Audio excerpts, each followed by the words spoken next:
Welcome back to episode 246 of the Hockey Cards Gongshow podcast. My name is Josh. I'm here with Baba Louie. I'm here with Phil from Ottawa. It's your friendly neighborhood hockey-loving goofballs. Welcome to the Gong Show.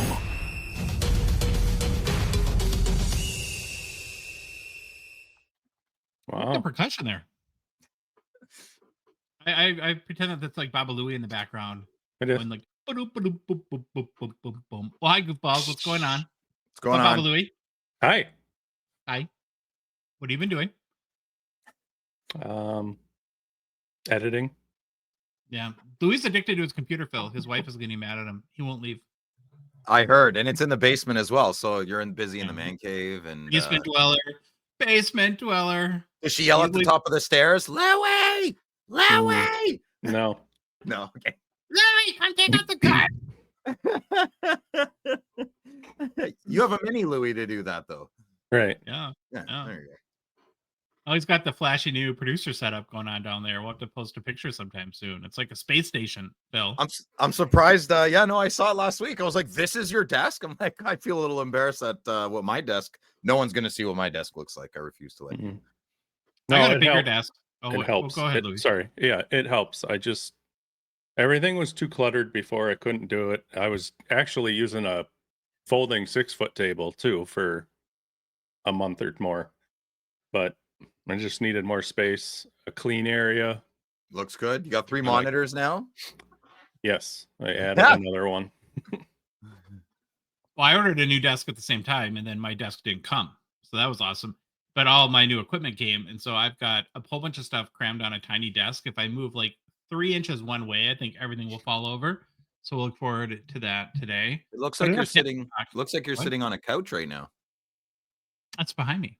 Oh, okay. Depth of field is pretty strong. That's good. Oh, nice.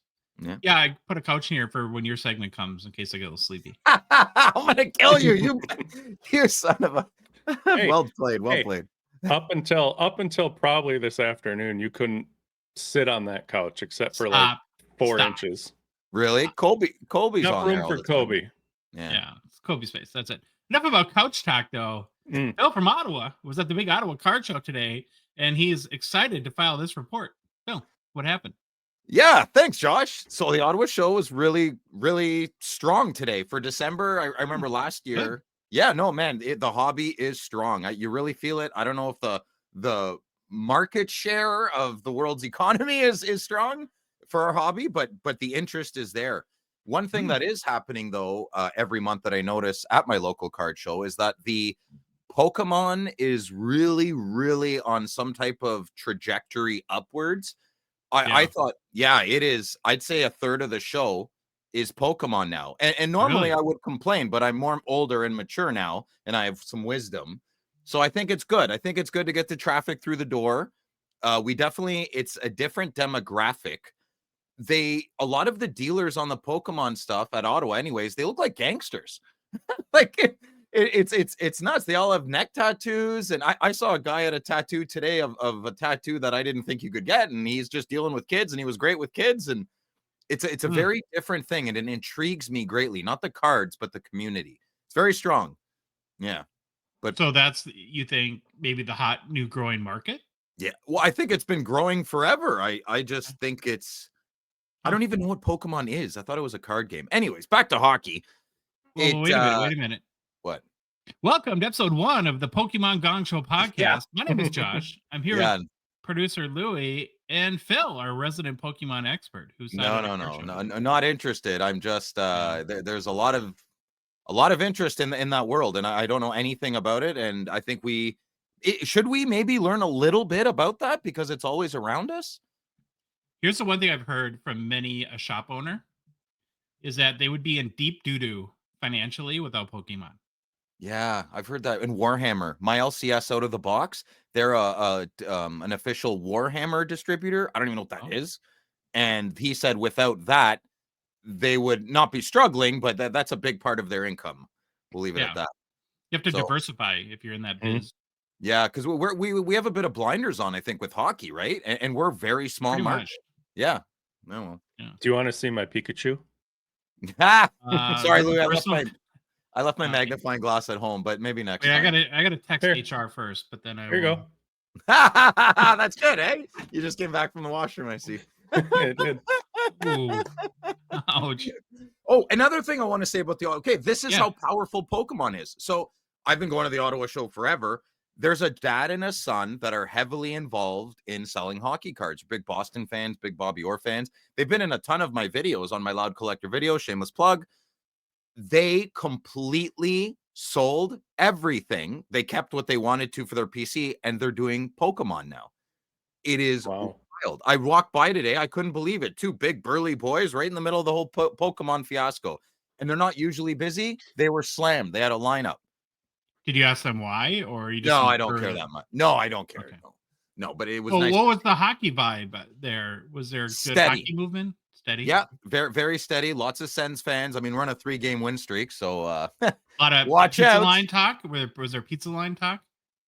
No. Yes, there was a lot of there's a lot of pizza line talk in regards to, well, when they see me, no one brought it up like, oh, it still bothers you, eh, Phil? People that brought it up were more my friends that have known me for a long time and said, can you believe this crap is going on? And I said, yeah, man, I said my piece. No one's listening. So, you know. Can I ask you really quick though about that? Yeah.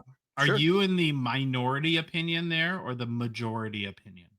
I'm in the majority opinion of the core faithful. I'm in the by far minority with the Twitter, social media people. Yeah. Yeah. Okay. So Did I answer that correctly? Yeah, you could have just said I'm in the minority, but yeah. I No, listen, I have poker games every 3 months, 7 guys, same me, and so every one of them, every single one of them cannot understand what's going on right now. My old neighbor, who I'm still in touch with, diehard Sens fan. I'm just vocal about it. The other people are stronger men than me because they're not bringing it up. They just accept it and just roll their eyes. I'm vocal about it. That's all. Okay. Yeah. I'm glad we don't have any more drama like that left. It was all pushed by this local guy, Ian Mendez. And it's really good for media. It's really, really excellent for media and to feel good. And that's it. Okay. Marshmallow thrower Ryan Suter was our locker room painter. Marshmallow thrower. Onboard terrorist there. You want to give a very quick recap of Friday nights with Phil? Anything? I was at a hockey game, so anything crazy happened? No, it was super fun. I had a couple of cancels, but the Golden Gophers, great win, boys. Beat the Wolverines. It was awesome. I had Seth come on board. He chatted with me for an hour and a half. He gave us a great insight into Prism cards, Panini Prism, the 2 years that we had Prism. And I hope that was a good little appetizer. I have 4 people lined up for this Friday, and it's going to be show and tell. You got cards to sell, you got cards to trade. Get on there. Tell us your socials. And even if not, if you just have cards that you want to show and tell, come on. I want Friday nights. I want it to be the go-to spot. If you made a big trade, send me an email. FridayNightsWithPhil@gmail.com. That's the email we have.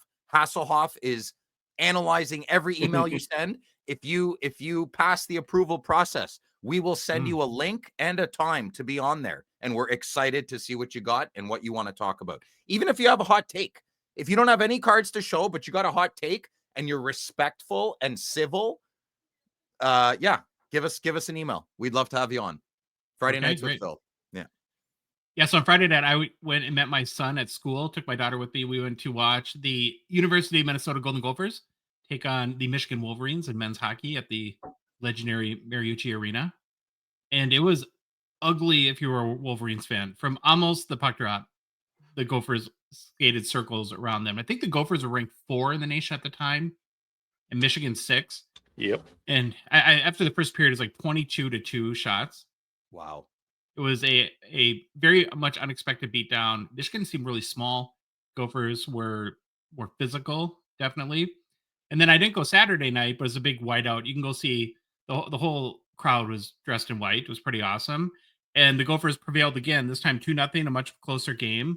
But you got to go, if you haven't seen it yet, on Twitter. And Jimmy Snuggerud, kind of the big star of Minnesota, he was drafted somewhere, I think pretty high last year. And I can't remember who it was from Michigan. One of the dirtier plays I've seen in a long, long time in hockey. I mean, Michigan's obviously very frustrated that they got pretty much embarrassed all weekend. And he goes and he checks him from behind, face first into the Ooh. boards. But that isn't enough. As his face is up against the boards, he comes back in the back of the neck and checks him again. Oh, he's going for the full cripple. Yeah. Yeah, it was ugly. And immediately got kicked out of the game. We'll see if some sort of suspension happens How's after that. Snuggeroo? I actually haven't seen, so I assume fine, because there would be, I think, a lot of more press out there about Yeah. it. But They're bendier at that age too, right? Their bones are yeah, more malleable. yeah.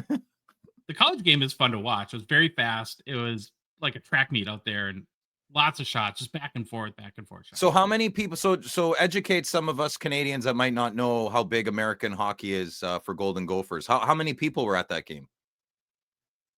All of them. 10,000? 10,000 people for a university hockey game. That's wild. Yeah. Well, actually, it's kind of sad because to some degree, Gophers hockey is a shell of what it used to be when they were part of the Western Collegiate Hockey Association for most of their, or many years, part of the WCHA. And then because of the Big Ten Network and TV and football money in particular, what was it, Louis? About 10 years ago now, or maybe even more. Time flies. They left the WCHA and then went to the Big Ten. And the WCHA was very much superior hockey. So it used to be University of North Dakota, St. Cloud State, Denver, Colorado College, Michigan Alaska. Tech, Alaska, Bemidji probably at the end there, Minnesota State, Mankato at some point. It was so awesome. But the bummer is, particularly University of North Dakota, Minnesota rivalry, and even to some degree St. Cloud, because St. Cloud is about a half hour, 45 minutes from Mariucci Arena in good traffic. And they would do like a home and home series on a Friday and Saturday night. So one game in Minneapolis at Mariucci, and then the next game That's fun. Cozy, eh? Cozy at St. atmosphere like Cloud. that. And the games are just incredible. And it's taken a little bit of, but I think though that the Michigan game is probably a big one. And now I think after how chippy it got, that I expect it to be a better rivalry going forward. Any nonsense in the stands? Does it get pretty heated up there? Or? Oh, back in the day. So another Division I college, Minnesota State Mankato. Like when I went to school at the U, the entire game, the crowd would chant two things: Gopher rejects and junior college. Junior college. Junior college. Yeah, that's pretty tame. The entire game, it would just be Gopher Oh no, rejects. Go. You know what they called us? They called us a junior college. Yeah, that's it. Wait for them after class. Yeah. So, all right. Well, we got a big show. We got to get going. One last thing before we get started, as a reminder that our show, the Hockey Cards Gongshow podcast, is a Patreon podcast. That means we rely on the support of listeners and watchers like yourself. Help us cover our show expenses to continue to produce more and what we hope is better hockey card content, and then fund initiatives, even in a small way, to grow the hockey hobby. You can support us for as little as $5 per month. Be one of the first 299 supporters of our show. Yeah. You get access to our Discord server where we're doing stuff like Secret Santa, 5K Challenge, Fantasy Hockey, a whole bunch of stuff. A lot of great chat there all day long. And then, well, you just support us. It's pretty easy to do. Go to our website, hockeycardsgongshow.com, click on the Become a Patron link at the top of the page, or go to the Patreon website, patreon.com, and search for Hockey Cards Gongshow. There's a link in the show description in both the YouTube and podcast apps, and then our Instagram, TikTok profile as well. All right, well, yeah, we had Johnny join, but he's kind of a sponsor. So yeah, we did a minting. Join the Discord since the last show. What did he join? The $5 one? No. He got in for free, but he's doing it because he's gonna be adding some special deals, he says, just for our Discord members. Oh, interesting. Do we get advantage of the Discord stuff? Oh, well, you technically do because you still pay. Yeah, I know. I keep forgetting to cancel it. Anyway. So still, Phil. So, Phil, we very much appreciate you continuing to be on the show that you're on. So, with that being said, let's get this train rolling. What's the game plan today? Oh, I had to shrink the size of the words up in this. It got so dang long. So we're going to start off with get to know your Hall of Famers. Then it's off to Who's Hot and the Struggle Bus. After that, we jump into the Hobby Mount Rushmore, which is the New York Islanders. Following that, it's some hobby news, and we have a little discussion we called it Breaker's Corner with Moneymoose. After that, it's Phil's 5 favorite PC cards, some new product releases, then we'll touch on the Gongshow Mailbag, and personal pickups. Yo, Phil, when Louise said 5 favorite PC cards, you realize you held up 10 fingers, right? Yes, I did that. See if you guys were paying attention. Okay. I'm not on the couch yet. Let's get going. We're going to continue our Get to Know Your Hall of Famers series today. Look at the life and career of 1947 Hockey Hall of Fame member Dan Bain. Now, I had a typo in the notes, and Phil texted me very emphatically yesterday. He's, Dang Bain. That can't be real. That's not a real person. You got to be kidding me. It was a typo, yeah. Well, are you a big Dan Bain fan, Phil? Is that a PC for you? You know, I was on a real roll. I knew the first 4. I knew the first 4 guys, and then ever since then, I've downhill, man. I don't know this gentleman, so I'm excited to hear what you got for us, Josh. All these guys have such a wild story, so that's my favorite part of this. And we'll get into that real quickly. But as a reminder in the segment, we do a quick bio for each player, then we cover why you should care about them, and then finally take a look at each of their hockey hobby market. So we're ready to learn more about Dan Bain? I think it's good, Josh. You know what I really like about these segments? They're quick hitters. They're never longer than 10 minutes. And I think that's why we remember them. And that's why folks are really appreciating it. We're getting a lot of good feedback. It's you dive 45 minutes into this. What are we going to retain? Probably not much. And we'll think about what's for dinner, right? 8 to 12 minutes is great. The only thing we do concise on this show. So yes. Okay. Dan Bain was a Canadian hockey player that lived from 1874 until 1962. Look at that getup, Phil. Huh? You like that? He is handsome. I want to dress like these guys. They're great. Very suave dresser. Beautifully kept mustache. He could teach you a thing or two maybe about that. I was born in the wrong time. Nice portraits photo. Yeah. Louis calls him Dressed Up Dan. Yeah. That's Louis' nickname for him. Well, Dan Bain played in the very early days of hockey for the Winnipeg Victorias, winning 3 Stanley Cups in 1896, 1901, and 1902. There's a nice team photo there. Yeah. They're really friendly, at the bottom there? Yeah. I guess. Hey, they won. They just won. They shared jubilation. Yeah, they're happy. Now, here's where it gets kind of crazy about Dan Bain. He was not just a great hockey player. He was a great athlete in general. Listen to this rundown. At the age of 13, he captured the Manitoba Roller Skating Championship. Very highly competitive there. At 17, he won the Manitoba Gymnastics Championship. At 20, he won his first of 3 Manitoba Cycling Championships. He was a lacrosse player and was pretty good there too. And he was also the Canadian trap shooting champion of 1903. Not bad. Not bad, eh? Not bad at all.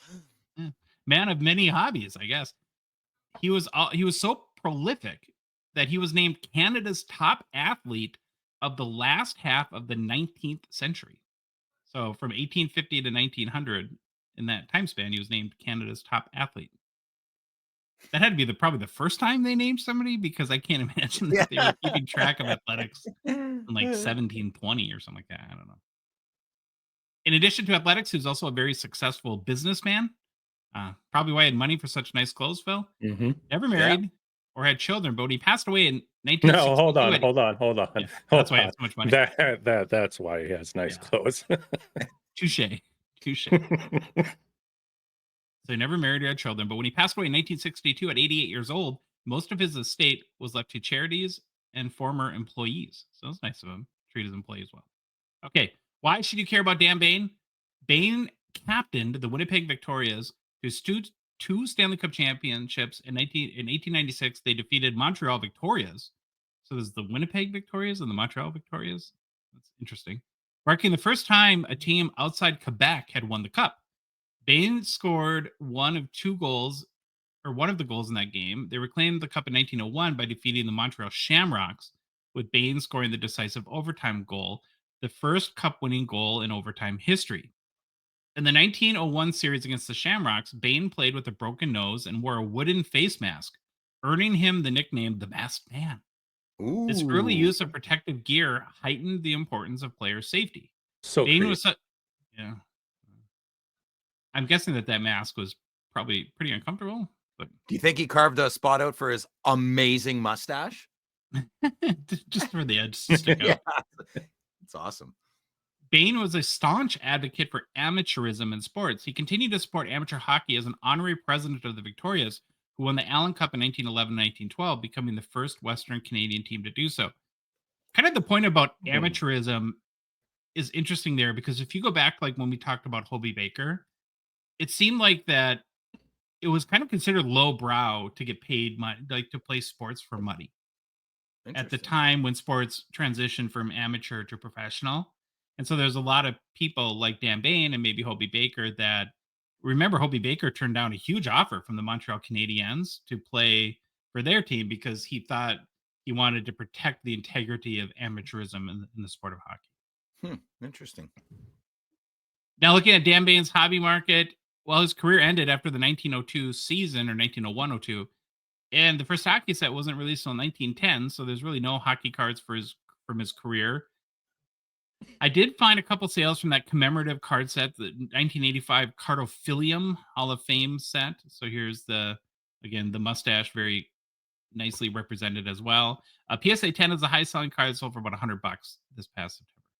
He looks like Doc Holliday, like Val Kilmer in Tombstone. Yeah. You know, make no mistake, he's not out for revenge. It's a reckoning. I'm here, Huckleberry. Yeah, You're that's it, yeah. Huckleberry. They're both quotes. Yeah, great movie. Yeah, both codes. So that's Dan Bain. Again, not a lot of hockey cards, but seemed like an important pioneer of the game and was good at everything. Yeah. Must be nice. We're going to move on to who's hot in the struggle bus. It's week 8, I think. Yeah, I kind of lose track. But we'll go with 8. Now, Louis. What up? Louis. Do you get a seat on the struggle bus? Because you forgot to put the struggle bus on YouTube last week. Driving it, buddy. Ooh. Who's driving the bus? That's all right. It happens. It shouldn't have happened. I got lame excuse, but we'll just leave it as yes, it didn't get in there. Yeah. Well, I might be on it this week because for my first Who's Hot pick, I went with Phil's pick last week, Quinn Hughes. But once I realized that, I stuck to my guns here for a minute because there's a point I want to make about Quinn Hughes, who's taking a dip, Louis, in the Who's Hot tub this Working week on it. with Phil's guy, Captain Moustache. Yeah. Right? His brother, Quinn Hughes. I haunt your dream. He does not live in my head rent. Oh, he does so much. No, he doesn't. Maybe he owns does, but he three doesn't. quarters of your head and pays no rent. No. Okay. Yeah. So apparently I don't pay attention to my own show, or maybe I just tune out when Phil's talking. We'll have to examine that in therapy as we do our couples therapy on the Gongshow podcast. But yeah, it's 2 weeks in a row now. And I like I said, I do have a point with this one.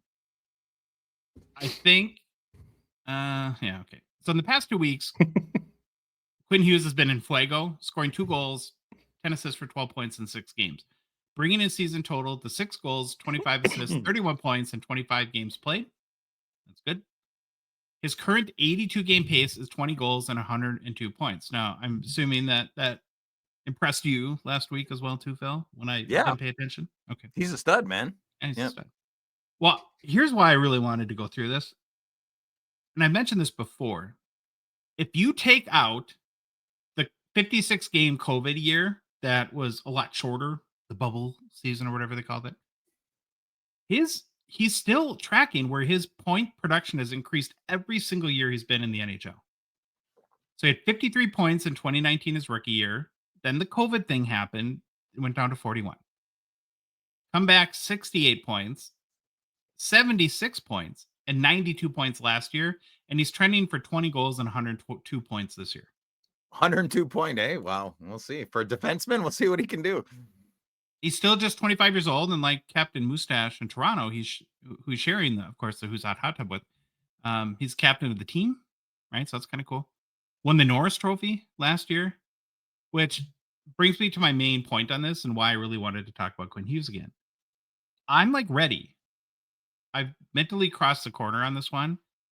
I think there's 2 legitimate defensive hobby stars in the hockey hobby right now. Yes. You got baby Bobby Orr, Cale Makar, of course. Can't Mhm. forget him. And then brother Quinn Hughes. Yeah. And he's, I think, like you can say he's a legitimate hobby star. Do enough people collect his cards to say he's a hobby star? Yeah, I think so. Yeah, I would agree with you too. I think they would. Yeah, he's too good. Like, you just got to watch him play. Watch one hockey game of him play. He's amazing. I mean, I tried. I got 6 minutes in. They kicked him out of the game because he boarded Yeah. Josh Norris. I mean, give me a break. Yeah, that was unfortunate. Oh, But I hey, it was agree with good you. timing. Sorry. Go ahead, Philly. I agree with you, Josh. I think he's we can elevate him on that status. I mean, yeah. I have all the cards I want from him, so we can say that now. Oh, jeez. Well, up until like through last year, I would have called him borderline, but I would have said there's one defensive hobby star that people outside of their market collect. Like a Minnesota guy would want to get, or an Ottawa guy would want to get cards, and I think he's definitely in that category now. Now, Makar is probably, if you compare the two, is still going to command a little bit stronger prices, I'm guessing. Yeah, he's got a cup too, right? Sure. But it's not what impresses me about Quinn Hughes though too is that he's got like some hobby stuff going against him. He's way on the West Coast, which is often very hard for people in half of North America to ever see him play. And then he's on the Canucks thing, and there's a little bit of like a weird hobby deal with the Canucks, right?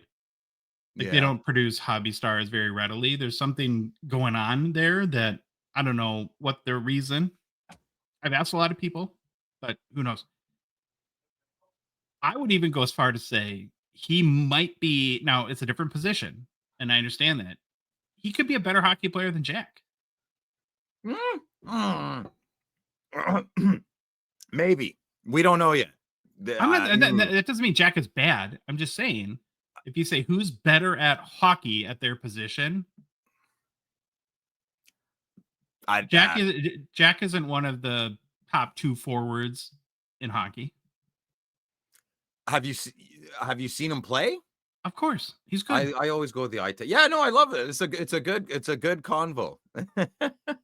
Yeah, again, it's like it's not an argument about Jack being bad. I'm just saying who is a better hockey player between the two. They're So both way up here. Adam Fox would be like, who would you rather have on your team, Quinn Hughes or Adam Fox? Obviously, Quinn. Well, not Quinn obviously. Hughes, 100%. Yeah, okay. Oh, I think most people would say Quinn Hughes, and Adam Fox is a pretty decent hobby guy that people like. I mean, he's not crazy. So that would show, that little scenario shows, I think you're onto something. If Quinn Hughes has surpassed Fox hands down, yeah, maybe we can elevate him to hobby superstar. Should we have like a board? Should we have like hobby superstar board? Gongshow. I want to do hobby tiers, like who are like we argue and get emotional and fight. Yeah. And Let's do it. Let's get our emotions involved and color outside the lines. Okay, here I got it. Louis got some news.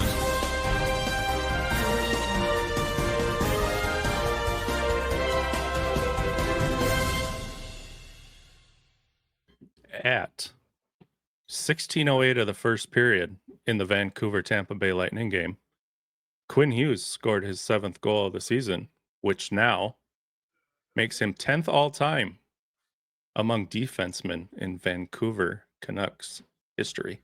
Wow. Great stat, Louis. That was another Baba Louie hobby hot take. Good job, Louis. That was amazing. Yeah. Johnny on the spot. Got to stay up to date on X, man. Yeah, you see all this fun stuff. Yeah, I just think it's really good. I like Jack Hughes too. I collect Jack Hughes cards. Like I like to PC him a little bit. Tiny side PC.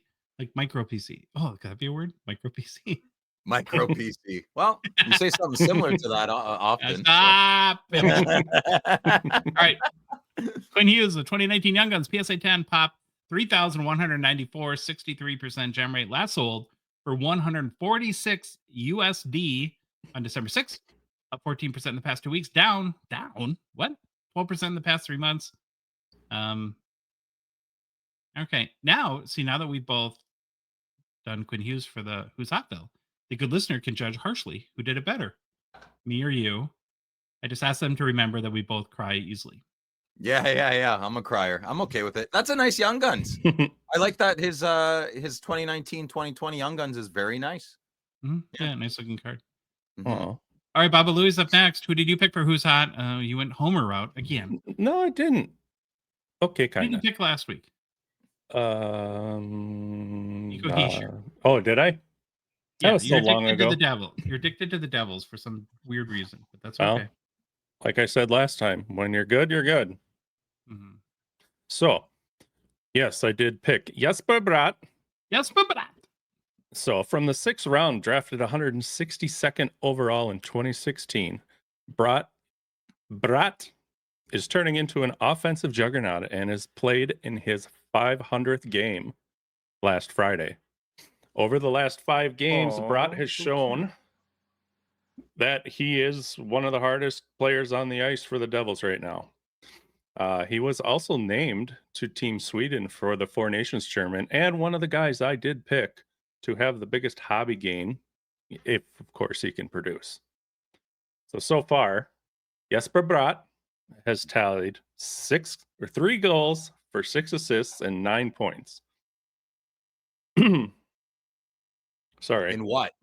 I'm sorry. 29 games. My bad. Okay. Oh, So- that's not that good. So Yeah, far, that's pretty good. That's pretty good. so far this season, he's got 13 goals, 24 assists, and has moved his way into a tie for 5th with 37 points. He's currently in his second season of an 8-year, $63 million deal. that's it. That's it. Okay. But he's showing that price was worth it. Year to date, per Card Ladder sales, Bratt has sold over 3,100 cards, along with the top dog being his 2017-18 Ultimate Collection Rookie Auto 101 that sold for just over $1,000 US. But Mhm. I wanted to show the card because I've seen, where did I see one? I don't remember where I saw one a while ago. I should have saved the picture there. So I tried to go on Card Ladder and find it, but again, we're hit with that mysterious disappearing eBay card. So Mhm.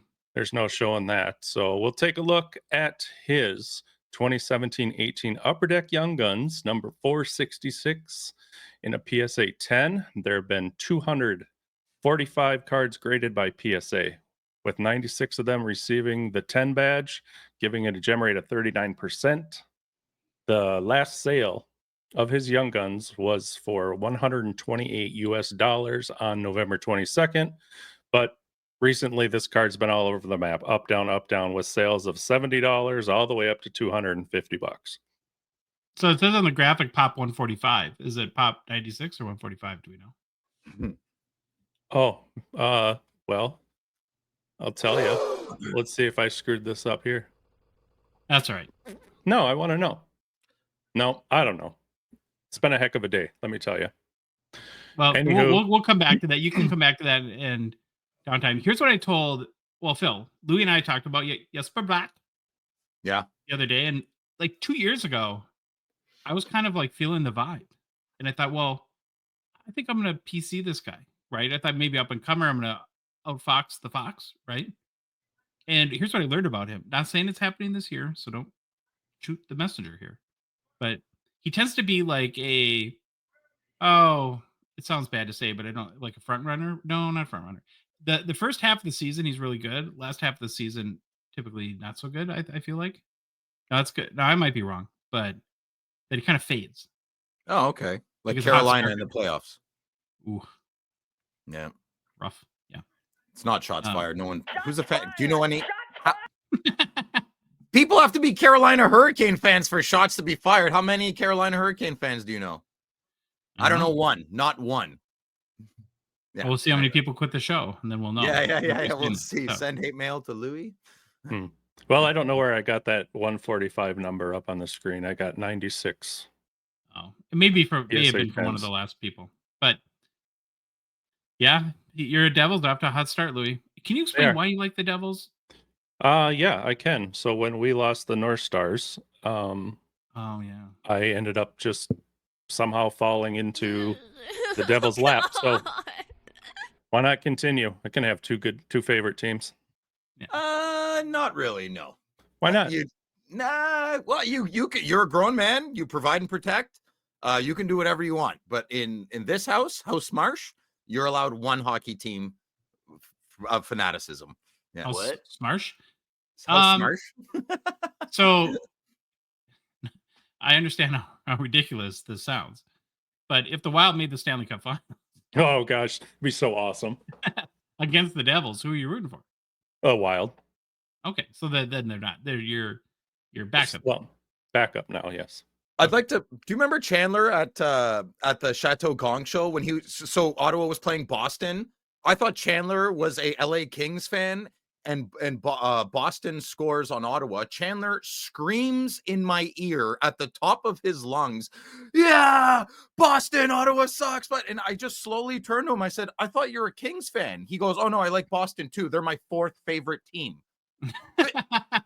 What is happening? What is happening? Your fourth favorite team? How old is Chandler? 24, 25? What is going on? I don't know. Well, I hope he hears this and I hope he contacts me to clarify. He might give me his top 10 favorite hockey team list. Anyways. All right, Phil, your turn for Who's Hot. Who did you Okay, pick? so I did something a little different because I'm so jacked up right now. I'm watching Rings of Power and I'm on season 2. So I'm like, I don't know. And I feel like it's very Game of Thronesy more than it is Tolkien lore. So I'm gonna do my hot pick of the week. Is that what we have? Struggle Bus and hot pick of the week, right? Is that what we call it? Yeah. Thanks for learning our show. Yep. No, you stop. There's a lot to remember. Okay, so I'm gonna say this. So bear with me, good listener. It's gonna be good. Okay, hold on. Story time on the carpet. Okay, here we go. In the realm of hockey, where ice is the canvas and skates etch a tale of valor, there strides a hero of noble lineage, Matthew Tkachuk. At 26 years, he has emerged as a beacon for the Florida Panthers, his deeds resounding through the icy halls of arenas far and wide. Most recently, upon the eve of December the 6th, he wove a tapestry of brilliance against the Flyers of Philadelphia, securing a storied 5-point performance. With 1 goal and 4 assists, 3 delivered with the precision of a sword upon the power play, he ascended among the greats, tying for 6th among the American lords of the puck for career 5-point games. A feat unrivaled in the history of his clan, he inscribed his name upon the annals of Panthers lore with 9 points amassed across but 2 contests. Yet, even the mightiest endure seasons of shadow, for earlier in this campaign, his stride was measured and his stick quiet. But now, as the season marches onward, Tkachuk's fire has been rekindled, and his play burns with the fury of a storm. In his last 9 battles, he has wielded his craft with such mastery that 5 times he has carved multi-point sagas upon the score sheet. In his consistency lies strength, and in his leadership, the Panthers find a steadfast captain, steering them through the currents of the season. Born on the storied house of Tkachuk, Matthew carries a legacy rich and formidable. Drafted as the 6th choice by the Flames of Calgary in the great selection of 2016, his journey has been one of triumph and tradition. His father, the illustrious Keith Tkachuk, was a warrior of the game, his grit and goals known throughout the land. Beside him stands his brother, Brady, now the valiant captain of the Senators of Ottawa, proving that the Tkachuk lineage flows strong and true, a testament to the might of their bloodline and their dominion over the frozen game. Thus, the saga of Matthew Tkachuk unfolds, a tale of perseverance, mastery, and family honor. His legend etched even ever deeper with each stride upon the ice. Okay. I'm sorry. So Matt Tkachuk is a 26. You gotta stop watching TV, man. Jeez Louise. Wait. We're not ready to move on. Yeah. So Louis, Yes. can you write down like the timestamp so we can clip this? So next time Phil's whining he doesn't have a girlfriend, we can just play this for him, and he might understand. You're confusing me with Sylvain. I love me. I'm not rocking the boat on me. I love me. I don't whine that I don't have a girlfriend. That was beautiful, Phil. That was good, eh? That took a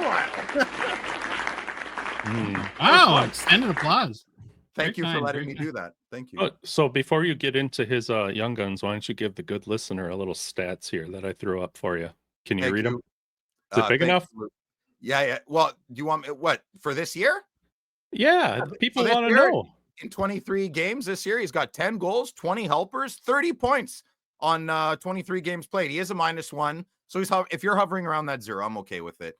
So not too bad as well. His 2016, 2017 Young Guns PSA 10 is a pop of, holy crap, man, 1,427. That's insane. And a gem rate of 61%. So I don't know, man. Go get a raw Young Gun. It'll probably gem pretty good. Get 2, you'll get it. It's up 64% in 2 weeks. Boys, that's out of the normal 20 to 30% up and down. That's so people, probably an outlier spike, but yeah.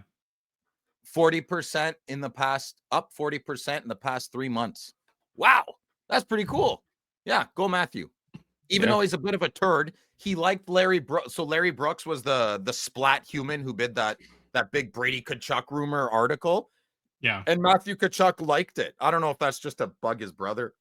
That kind of ticked me off. But anyways, good job, Brooksy. Good job, buddy. Hall of Fame reporter. Good job. All right. Here it is. Pulling up.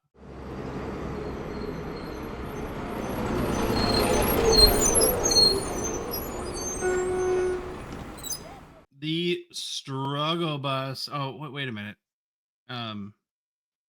Oh man, I just got a text. So actually, Louis, I think I got to apologize to you. Apparently, you didn't forget the struggle bus. The bus was actually broken down. Oh, no, seriously, I'm just reading a message from did our Butch mechanic. call? Butch, yeah. Oh. Well, he said no. We got good news, bad news. The bad news is that the engine blew up. Oh. So I'm sorry, Baba Louie. I never meant to hurt you by such a harsh accusation. The good news, though, is that Butch said he had an old Ford Pinto engine laying around the lot doing nothing. Apparently, absolutely nothing, not contributing a single thing. Put it to work. And but Butch said he's never seen a Pinto engine do so little, and kind of shocking, I guess, apparently. So he put it in, and I guess it fit perfectly, almost like it was always meant to be on the struggle bus, Louis. So permanent struggle bus. Yeah. Over 400 horsepower too, which is nice.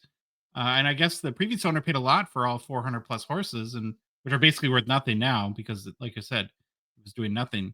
So we got a sweet deal, and the struggle bus has never run better. So we're gonna move on. Let's go, Weak Sauce. Let's go. You can't hurt me, man. You can't hurt me. I've been hurt so much in my life. You can't hurt me with this stuff. Well, Logan Stankoven makes his appearance on the struggle bus after a pretty solid debut last season. Many thought that the diminutive Stankoven would be a serious Calder candidate. So far this year, though, he has like I would call Bedardian numbers: 4 goals, 12 assists for 16 points in 24 games played. Almost identical to his 24 games last season, just 2 more assists. This includes just 1 helper in the last 5 games over the past 2 weeks. So not quite the jump or splash, maybe that many had hoped for, especially as the Series 1 Young Guns. He hasn't been brutal, just again, not the jump we want to see, right, Phil? I totally agree. I think he's been a little nicked up. Maybe that's affected him over the past week or so, but he's also a hockey player, and I'm assuming everyone's a little nicked up at this point in the season. There's still a lot of year left, plenty of time for him to find another gear or two, and he's currently playing on Dallas's second line with Matt Duchene and Mason Marchment. Maybe, too, the Sagan injury has jumbled their chemistry a little bit and affected things in Dallas, so he may need to readjust as well with teammates. And Logan Stankoven is a 24-25 Young Guns. PSA 10 popped 29, 44% gem rate, less for $175 US on November 23rd. There's been 4 total sales of this card at PSA 10 grade so far, and all 4 have been around $175. So no way to tell at this point what the trend might be. But Logan Stankoven makes his appearance on the struggle bus. His cousin's having a way better year in junior. You guys know his cousin? No. Yeah, Regan Winkoven, way better. Way better. That for real? Are you serious? That's not real, no. Regan Winkoven. Oh, that's funny, Phil. Good job. It's so silly. You had me for a minute. Did he have you, Louis? I did. I saw it. Okay. Sorry. Go ahead, Louis. Oh, boy. All right. Who do you put on the struggle bus? My struggle bus. Ooh. How do you pronounce his first name? Uraj. Uraj. Okay, I didn't want to completely mess it up, but Uraj Slavkovsky. So he was selected by the Canadiens with the number 1 pick in the 22 NHL draft. Slavkovsky enjoyed a big breakout season in the NHL last year, and he set a new Canadiens record for the most points scored by a teenager in a single season. That season earned him an 8-year, $60.8 million contract he signed with the Canadiens. I'm sorry, what? 8-year, $60.8 million contract he signed on July 1st of this year. He had only managed 1 point in 10 games starting off this season. In his last 5 games, he's only been on the score sheet once with 1 assist, and that came back on the last day of November. I would think still, I'll give him the benefit of the doubt. There's plenty of time for him to rewrite this script, but Sure. I don't know what it's going to take. So after 24 games played, he's only netted 2 goals and had 12 helpers for 14 total points. I was reading through stuff today, and some reporters and others are already using the term bust to describe him. No, he's not a bust. No, it's a tough couple weeks. Yeah, I don't. Ups and downs, man. So Slavkovsky is a 22-23 Young Guns with a pop of 969 and a gem rate of 28%. The last sale of his PSA 10 Young Guns was for $135 on December 1st. Currently, the card is down 27% in the last 2 weeks and down 58% in the past 3 months. Yeah, a couple of young guys, young prospects so far. Now, Phil, for your struggle bus, are you going to do a monologue from like Sex and the City or something like that? What are we doing? No, that's silly. Even though I did like that show, I didn't mind I did it. too. Yeah. Just No, we'll go normal style. So my pick for this week, poor guy, big week for him. 9th overall pick from 2012 made big headlines this week with a trade from the Rangers to the Ducks for Vikinen. That's how I can say his name. Jacob Trouba is also making big headlines this week by being on the Hockey Card Gongshow struggle bus. So it's not the best week for Jacob. nope. In his last 5 games, this Diet Cola defenseman version of Tom Wilson has been a -6. Not the best stat for a defenseman, but let's give Jacob the benefit of the doubt. It's been a tough week for him. He might have been a little preoccupied. Well, probably since the summer. I mean, let's be honest, the Rangers kind of did him dirty in the summer. I mean, hey, we all know the story, so won't go too much into that. Google it if you want to know. He has 0 goals and 0 assists in his last 5 games. Now, I know that's not why people want Trouba, but I mean, that's not very good. He's not known for his big defense offensive output, but that's pretty bad. Big goose eggs in both categories. He's only taken 5 shots in 5 games, so you can't really expect much in return for that. Trouba is 30 years old. And here's a good stat for him. This is why people want him. He's still in the top 10% of the league with 10 hits and 12 body checks. Boys, what's the difference between a hit and a body check? Do you guys know? Because I don't.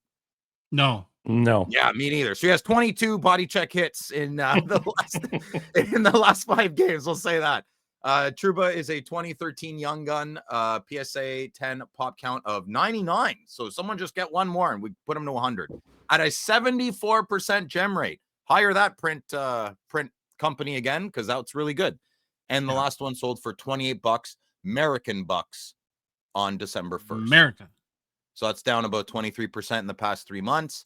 I don't really see that exploding because I don't think Anaheim has a big hobby market. Yeah, that's my pick. Do you consider him a dirty player? I consider him a player that plays on the edge. I like Trouba. I do not consider him a dirty player. No. He has made dirty plays, but I do not consider him on average, a dirty player. No.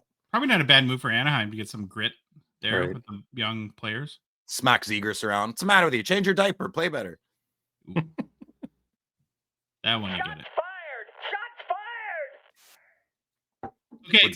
For Who's Hot in Struggle Bus this week on Who's Hot, we had Quinn Hughes again. Yes, black. And Maddie Kachuk in the style of Renaissance Festival, I guess. On the struggle bus, Logan Stankoven, Yaroslav Slavkovsky, and Jacob Trouba. We're going to move on to Hobby Mount Rushmore. We're back in the Eastern Conference for our Hobby Mount Rushmore series, and are going to start with the first team today in the Metropolitan Division, the New York Islanders. Now, remember, in Hobby Mount Rushmore, we so bravely nominate what we feel are the greatest players from each NHL team's history, as measured by their individual awards and accomplishments, meaning to the franchise and community, and finally their position in the hobby. Hence the name Hobby Mount Rushmore. Remember, though, also that all the stats and awards cited are for each player, or only for each player's time with that team. So if they were with the team for 10 years, then they only for that part, not the rest of their career. So to get to it, the first selection of the New York Islanders Hobby Mount Rushmore was a very easy one from my perspective. Went with Mike Bossy. Now, while Mike Bossy is in 11th place for most games played with the Islanders at 752 career games, his 573 goals ranks first on the franchise leaderboard, and his 1,126 points is good enough for second. He played his entire 10-year career with the Isles, averaging 1.5 points per game, which is not just the highest average in Islanders history, but the fourth highest career point per game average in NHL history. Bossy won the Calder Trophy after his rookie season, in which he scored 53 goals, finished with 91 points in 73 games played. Won the Conn Smythe Award for the trophy for the 1982 playoffs. 3-time Lady Byng Trophy Award winner, and then most importantly, a 4-time Stanley Cup champion. Additionally, he surpassed 60 goals in 5 different seasons, highlighting elite finishing skills over his 10-year career. Scored, again, 573 goals in just 752 games, an astonishing 0.76 goals per game average, the highest in NHL history with a minimum of 200 goals. Bossy's number 22 is retired by the Islanders. He was elected to the Hall of Fame in 1991. And Mike Bossy is not just one of the greatest Islanders of all time. He's one of the greatest hockey players of all time. Year to date, per card letter sales history, 4,400 Mike Bossy cards have sold in the secondary markets. 35 of those sales were for more than 500 US, and the highest selling Mike Bossy card of all time is the 1978-79 O-Pee-Chee rookie PSA 10 that sold for $43,200 US dollars by Heritage in November of 2022. Wow. That seems like big bucks. Yeah. Really? I feel like not enough people appreciate him. He had a relatively short career at 10 years. Yeah, he's crazy. Mike Bossy. Everyone's like, oh, Bobby Orr's career, what could have been if it was longer? I think that of Mike Bossy all the time. 9 straight 50-goal seasons. That's insane. That's highest goal per game crazy. average ever in the history of the NHL. Mm-hmm. Are him and Wayne friends? Like, I wonder if I wonder. yeah, I don't know. Yeah. But it is a lot. And I'm sure the gem rate is pretty small, Louis, that the pop on that is teeny tiny. I wonder if he had a bigger French name, if he would have been more recognized, because he's all like born in Montreal, you said, right? He played for Laval. Yeah. Michel Beausset. Say again? Michel Beausset, like if that was his name. Oh, Michel Beausset. Yeah, it's the English first. Mike Bossy. Michel Beausset. I assume no arguments from either of you two putting Mike No, Bossy in there. absolutely not. No. Number 2, Brian Trottier, who spent the first 15 of his 18 NHL seasons with the New York Islanders. He is the franchise's all-time leader in games played with 1,123. His 500 goals with the Isles is second only to Bossy's 573. Trottier's 853 assists is the most in franchise history, and he's the team's all-time points leader with 1,353. Like Bossy, he won the Calder Trophy in his rookie season, 1975-76. Trottier also won the Art Ross in 79 and is the only Islanders player to ever win this award. He also won the Hart Trophy in 79 and again is the only Islanders player to win the Hart Trophy as well.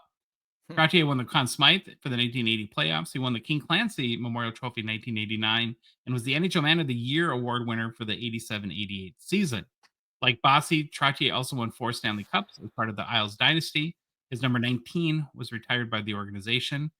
Steve Yzerman admired Brian Trottier so much that he chose the number 19 for his number as a way to honor him. Wow. It's pretty Didn't wild. know that. And then Trottier was a foundational player for the Islanders, leading the team to 4 consecutive Stanley Cup championships from 80 to 83, establishing them as one of the greatest NHL dynasties. His ability to play in all situations, scoring, defense, and physical play, made him an indispensable part of the team. Trottier's physical style of play and relentless determination resonated with Islanders fans, especially in the Long Island community, where hard work and grit are highly valued. Looking at Trottier's hobby market, 3,000 Brian Trottier cards have sold on the secondary markets year to date. 9 of those sales were for more than 500 US dollars. And the highest selling Brian Trottier card of all time is his 1976-77 O-Pee-Chee rookie PSA 10. That's over 16,400 Wow. US dollars. Woo! That is wild. It's a lot of that's a money. lot? Yeah, it's a lot of money. Think it's him? Or how we doing? Still good? Yeah. Yeah. I think Trottier is awesome. Funny story. I when I was a very young lad in the early Ottawa Senators days, when we used to play at a civic center, I remember seeing Ottawa play against Pittsburgh Penguins, and I remember this. I was like, why is that guy so slow on the ice? Like, this guy just stood out, and he should not be there. And it was Brian Trottier, and I hate how I have that memory, because look how good. Like, look at his stats, right? But I don't think he should have been on the ice in the early 90s. If anyone's never gone to like the 91-92 Penguins and looked at that roster and how many Hall of Famers were on that team, it's nutty. 91, so this must have been the year after or the year after that. Yeah, 92, 93, or 93, 94. I just know that because that's when they smoked the North Stars in the Stanley Cup Finals. Oh, okay, yeah. Pretty brutal. All right, number 3. Oh, wait. You got something? That's fine. No, another day. We're going to stick with the early 80s Islanders for the third spot and go with the Denny Potvin. Yeah. Potvin played his entire 15-year career with the Islanders. His 1,060 games played is second most in franchise history. With the Isles, Potvin scored 310 goals, which is the most in franchise history by a defenseman by a long shot. Tomas Johnson was second with 84. His 1,052 points is most in franchise history by a defenseman by a mile as well. And also third most for any position on the Isles. And the 7th most career points by a defenseman in NHL history. He's one of only 8 NHL defensemen ever to exceed 1,000 career points. Potvin, Bork, and Nicholas Lidstrom are the only defensemen to score 1,000 points with a single team. Wow, that's a great stat. Nice. Like Bossy and Trottier, Dennis Potvin won the Calder Memorial Trophy with the Islanders for the 1973-74 season. He was a 3-time Norris Trophy winner for the Isles as well, and of course a 4-time Stanley Cup champion. In 185 playoff games, Potvin contributed 164 points, consistently delivering in critical moments.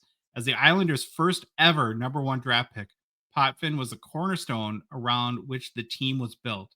His arrival signaled the turning point for the franchise, which had struggled as an expansion team. Potvin served as team captain from 1979 to 1987, leading the Islanders to their 4 consecutive Cup victories from 80 to 83. His leadership was instrumental in creating a winning culture. His number 5 was retired by the Islanders in 1992. And then looking at Denny Potvin's hobby market, year-to-date, 2,100 cards have sold on the secondary markets per card letter sales history. 5 of those sales were for more than 500 US, and the highest selling Dennis Potvin card is this 1974-75 O-Pee-Chee rookie PSA 10 that sold for 15,000 US dollars this past March by a Heritage. Wow, boys are grabbing some money, aren't they? Yeah, that's some big loot.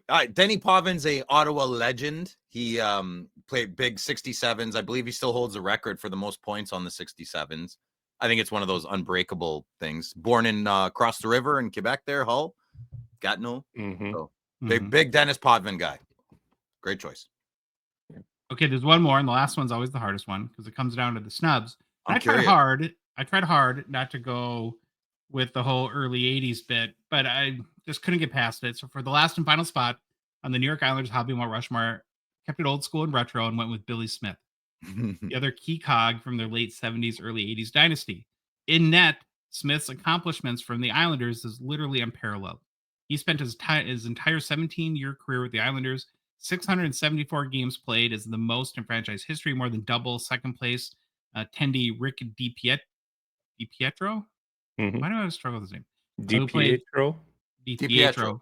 Yep. DiPietro played No, 318 games. it's the first one. It's not the second. Pietro. DiPietro. Right He off played a the lot. rails. Played more games than him. His 304 wins is also most ever for an Islanders goalie. He's the only Islander to ever win the Vezina Trophy, for which he did in 1982. Smith also won the William M. Jennings Trophy in 1983, and finally won the Conn Smythe for the 1983 playoffs. He was the first goalie to ever win the Conn Smythe Trophy. Like the other Rushmore bros, he won 4 Stanley Cups, and Smith was known for elevating his game when it mattered most. He earned the nickname Battlin' Billy for his fiery, unrelenting style and ability to thrive under playoff pressure. Smith was infamous for his aggressive and combative style. He wasn't afraid to wield his stick to protect the crease, often intimidating opponents. Also, Billy Smith became the first goaltender in NHL history to be officially credited with scoring a goal during a game in November 28, 1979. This historic feat added to his legendary status amongst Islander fans and within the hockey community. His physical style of play and legendary moments in net made him a larger-than-life figure for the Long Island hockey fans. About 1,900 Billy Smith cards have sold year to date on the secondary markets per card letter sales history. One of those, or 3 of those sales, were for more than 500 US, and the highest selling Billy Smith card is this kind of ugly, in my opinion, 1973-74 O-Pee-Chee rookie that's over $9,300 US this past March by Heritage. It looks like he's asking for a lighter because he's gonna light up a smoke or something. Yeah. You know, Oh my God. like, you got a dart, bud. Hey, when we get in there, you got a light. Yeah. Okay, And he's looking for it. Yeah. I have 2 potential snubs, then we'll kind of maybe. You should have more than 2. Islanders is a. You might have a hard time with this one. Yeah. There's a lot of. Okay, go ahead. I'll let you go. So I think some people are going to bring up John Tavares, Oh, who that's not has what I- 272 goals, 621 points with the Isles in 669 games played.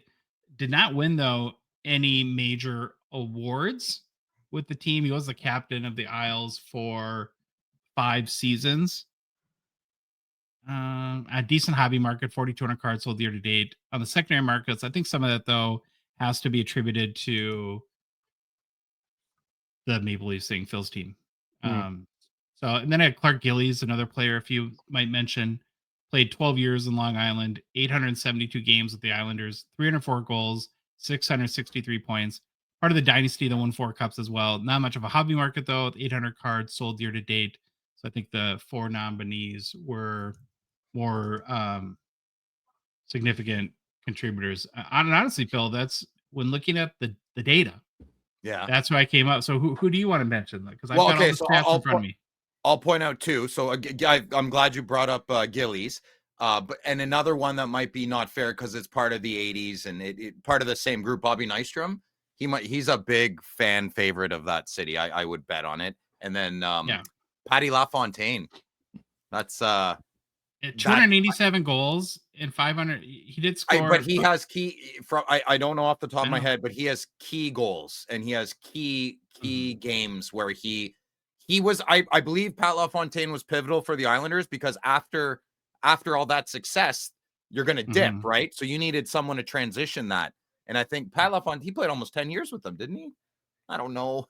He played 500 games. That's probably 9 years, something like that. Yeah, it's close.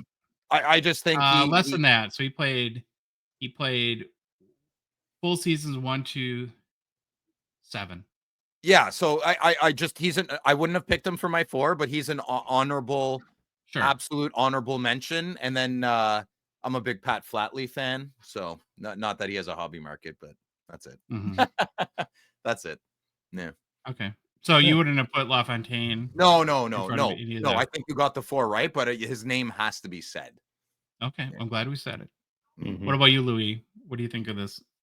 With hockey names like Potvin, Trottier, and Bossy, absolutely they got to be on there. Yeah. Look at Tavares's picture. He looks older in that Islanders picture than he does today in the Leafs jersey. Yeah. The guy was 30 years old in grade 4. He's stressed out. Okay, so that's 1 team down from the Metropolitan Division. So we got to decide who's next. We have Capitals, Louis' Lovely Devils, Hurricanes, Rangers, Flyers, Penguins, or Blue Jackets? Who are we going with the next team? Oh, those teams are lame. Let's do the Devils. I want to put Scotty Gomez in my top 4. Yeah, all right. I don't care. Let's We'll do it. Devils. Okay. I got to make a mention for Gongshow partner Slab Sharks. We're grateful for their support of our show. The current Slab Sharks weekly eBay auction is live, ends this upcoming Thursday night. And guys, check this out. There's 78 trillion cards available to choose from in this week's auction. Oh, sorry. I meant 4,881. Almost 5,000 cards in this week's Slab Sharks. Can you believe that? I do. Incredible. Holy moly. Yep. And it's not just quantity, Phil. Hey, Phil, grab a pen, take some notes. The Okay. quality is on point as well with this week's auction. Baba Louie, Cake Lover Phil, and myself, we surgically combed through it. We meditated. We phoned friends in order to come up with our favorite cards available right now to bid on at slabsharks.com. So these are our favorites. Because I'm so good looking, I get to go first. Mm-hmm. Phil goes last. Woof. Woohoo! Okay, here's my favorite. Phil picked. Oh, do we need to? Yeah, we need to. The Let's get into 90th that. consecutive week that Phil picks cards, fails to read the document. I don't read your notes. Because I makes the show better. I don't know what you guys are gonna say because I want it to be like authentic reaction. So I don't read your crap. So go ahead, say it. Steal my card. Go ahead. Yeah, he does his picks, and they've almost 100% of the time already been picked. So just remember that. Okay, I went with first a 2021-22 exquisite collection, Gordie Howe, tribute, auto patch glove thing out of 10. The glove swatch. Yeah. Now this card is going to be a rare exception to my staunch no sticker auto in my PC position. The card was produced after Gordie Howe passed away. The swatch though of Howe's glove is amazing on this card, and honestly, like I had an epiphany when looking at this card. The fact that they made the photo of Gordie Howe black and white was brilliant because it makes the brown on the glove stand out, and that I think that's what makes this card. Like if it was a colored version, it wouldn't. I don't think it would pop as much. Ooh. Aesthetically pleasing. It is very aesthetically pleasing. The glove piece is game used too, which is cool, of course. I just love this card. So Phil, you must love it too, since you tried to pick it as well. I do love it, and I know I've held this card in my hand, the 9 out of 10. Really? Yeah, and I did you sniff it? You did. I did. You? Yeah, the guy got upset, so I had to leave quick. Yeah, he said, if you smelled it, you bought it, bud. And I was like, huh, and I put it down quick. I would never buy this. I just can't do the sticker because I know Gordie didn't sign this card. And I want this card so bad, you know. This is a great example of something 10 years ago I would have bought this card, but I know enough now at 43 years of age, I wouldn't be happy with this card in my collection. It would bother me. And I love this card. So this is a hard no for me because I know how I would have buyer's remorse after. Well, it's not like a hard no. Like people say hard no. It's a hard no, right? Correct. It's difficult for you to say no. No. Yes, correct.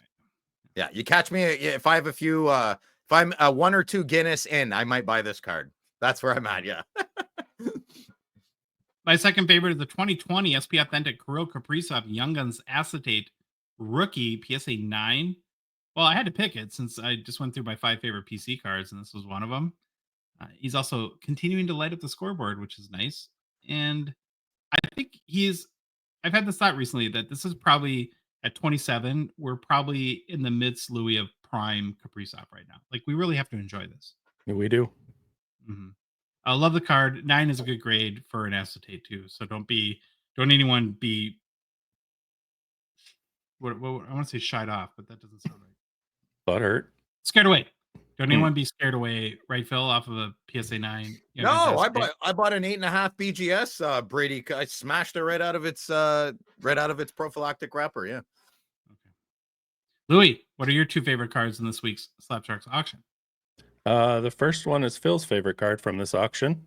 It's a 1998 O-Pee-Chee Chrome Wayne Gretzky Blast from the past PSA 10.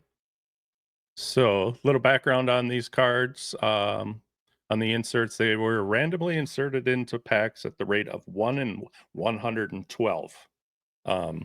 I've loved these cards since I first realized they had them. Because on a side note, here, real quick, this is one of my favorite Puckett cards, and it's kind of the same deal. It's a Topps Archives Reserve, nice and shiny, Oh yeah. like the Wayner. Um, there are 10 cards in the set. So they're obviously a reflective parallel version of the regular insert. This card, I just did a little digging into them because of how interesting they are, and they seem to go for a decent amount of money. There's 131 total graded copies with PSA, and of them, 39 have been graded 10s. So gem rate's about 30%, and this one's sitting at $813. And I love.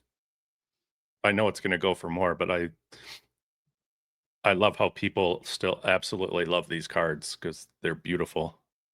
Maybe someday I'll hold one in hand, Bill. Maybe. We just did a record because one just sold and it was a record sale. So we did an Instagram post that was really interesting about this card. And it sold for, I think, like 2,250, I want to say, US Okay. a week or so ago, or maybe 2 weeks ago.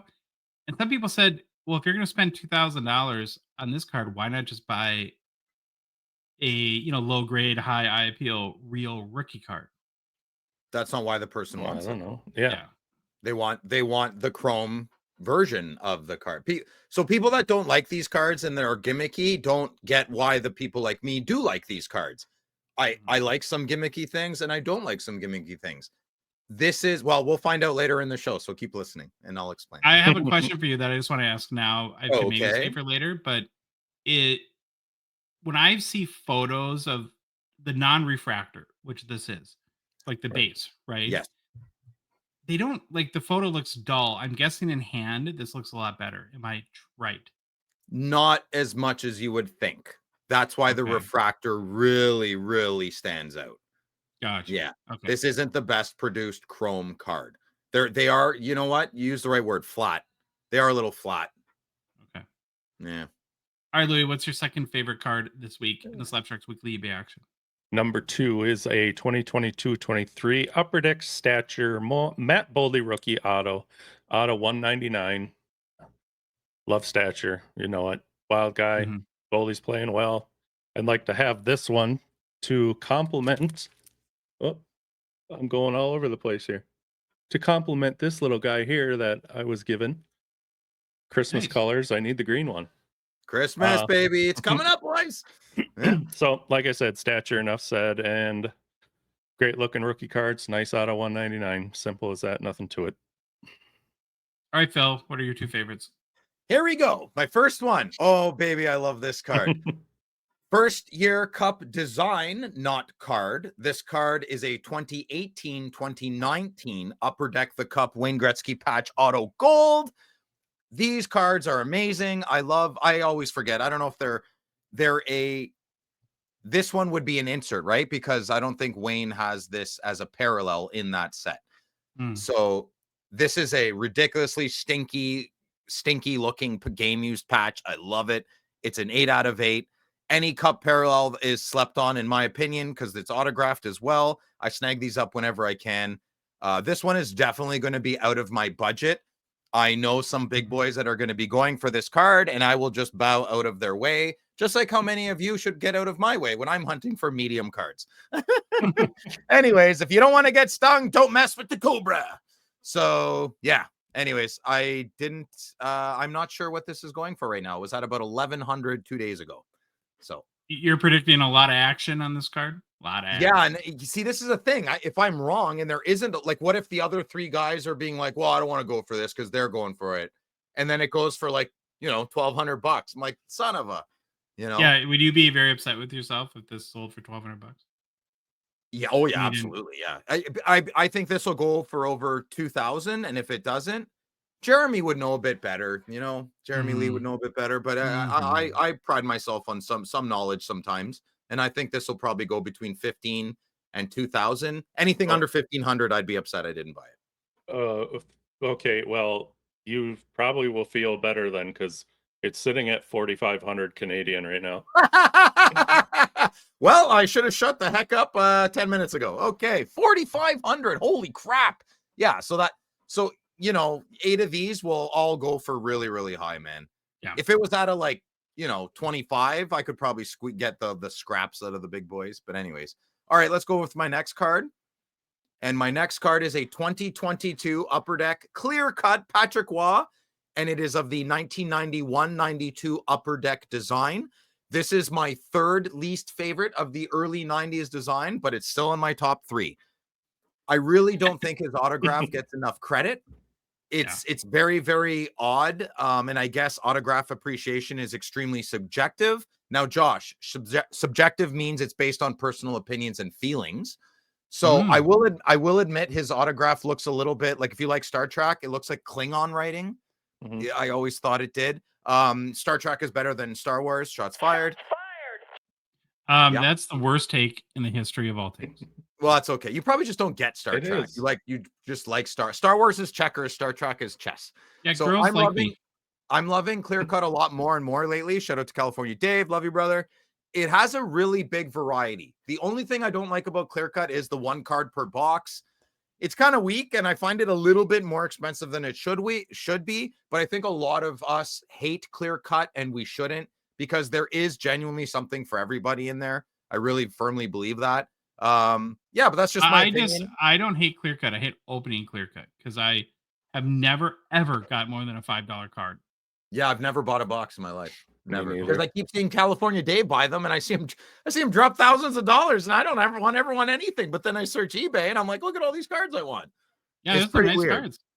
Yeah, so maybe if Upper Deck's listening, I have a crazy suggestion. What if they did 2 cards per box?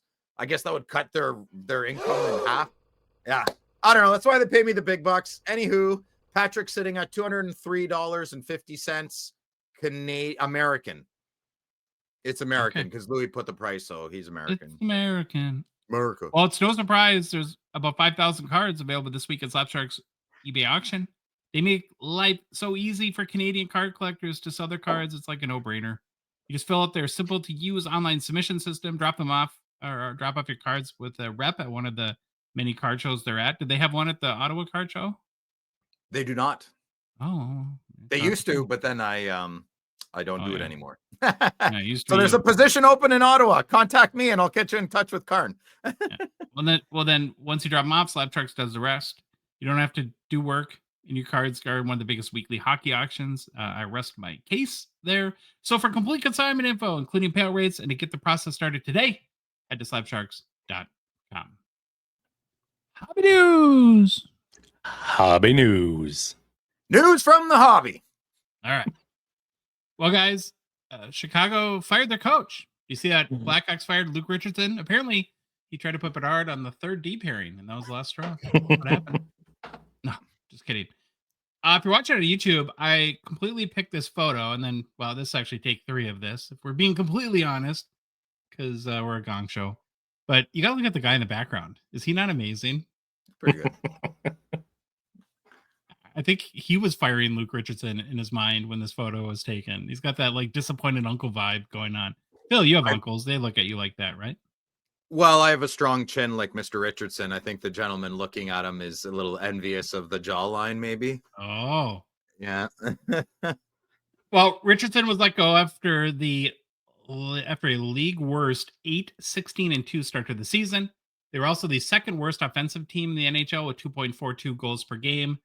But Bedsy, of course, has been struggling. He's frustrated. He didn't even make Team Canada for the Four Nations and seems lost, which I'm guessing had to be a factor. Listen, when you can't get a different cast of players around Bedard at this point in the season, and something needs to change for the good of the team, unfortunately, in this case, probably this was the logical choice because they got to do something. It's not trending in a good direction. Do you guys agree with that? Agreed. Mm-hmm. I'm sure he'll hopefully land on his feet. Young guy, so He'll be fine. Great coach from Ottawa. He we wanted him to be have more of a pivotal role. He ran our B team for many, many years. He is a great, great coach. He will land on his feet, and Mr. Richardson is top notch, so he'll be okay. Like I said, I think they have to do something to get Bedard going. So this was probably the most logical thing to change. We'll put it that way. Is it logical or is it just the easiest? Madonna says it's logical. Oh, are you friends with her? Oh, it's vertical. I thought it's let's get vertical. I thought it was logical. That's let's get physical. Let's get physical. And I don't think that's Madonna either. I think that's Cyndi Lauper. Yeah, maybe. Cyndi Lauper, Tiffany. I don't know. I don't know. Okay, moving right along. Moving right along. The sealed Gretzky case sold again. So for first you don't succeed, try again, right? The sealed case of 1979 O-Pee-Chee hockey, found in a basement in Canada. I think Regina, right, Phil? I believe so, in the Prairie Province. Yeah. Originally, quote unquote, sold for $3.72 million earlier this year, but then, well, didn't sell because the guy who bought it, weird guy, went on all TV and explained how he didn't pay. He paid 3 out of the $3.72 million. That was the hammer price, and then I've never seen someone seek more publicity for doing something kind of skeezy, right? Right. Yeah. Yeah, that's a weird situation. But so I guess they took a number of months, probably tried to work out a deal, either to get this case sold privately or get him to fork over the remaining $750,000. But ultimately that didn't come to fruition, and the case went back up to auction last month and then sold a day or two ago for $2.52 million US dollars. That's 1.2 million less than the original quote unquote sale. Again, a sale's For not that a sale if it's for not that paid price, I'd open it all up. Yeah. I think a year or two ago I would have had that exact philosophy, but if you listen to Jeremy explain just how unlikely there is to be, there's probably not even a 9 in there. And so that there's upwards of maybe 27 Gretzkys. And if a 9 goes for what, 120 grand? Yeah. Yeah, it would be tough. If you're buying this for $2.5 million, it's not an investment. No. Do you care? No. I want to meet the person that bought this. I want to meet I want to talk to them. I find this awesome. I love it. This is great for our hobby. This is awesome. I want to see these boxes. I'd like to see it, but I mean, if I had stupid money like that, yeah, drop it. Why not? Big deal. Open it. Somebody just paid $33 million for Dorothy's ruby red slippers. I would pay 5% of my net worth for this, and I would open it with my friends. Yes, you would open pay 5% of my net worth. Yeah, 100%, man. I want to would be sad about that because this is more than likely it. Like, there's no. Then keep one sealed. Save one box. Sealed. Boxes of hockey cards are made to be. No. There's sealed boxes, but there's, as far as sealed cases go, this is no. Forget enough with the case. It's just it's a piece of crappy cardboard with some mild adhesive that's very toxic. Open it, and record it, and let out. You'll make thousands and thousands of nerds like us so happy if you record it. Yeah, man. Anyways, if the guy who bought this is like, what are the odds he's listening? But I would Friday nights with Phil. You can draw all your cards. I would love to meet the person who did this because obviously they're passionate. Nobody bought this to make money. Come on. And a lot of people listening don't get that. Maybe not our listeners, but a lot of people at card shows wouldn't understand why someone would open this. And that's where their first thoughts go. My first thought goes, how cool would this to be with your friends?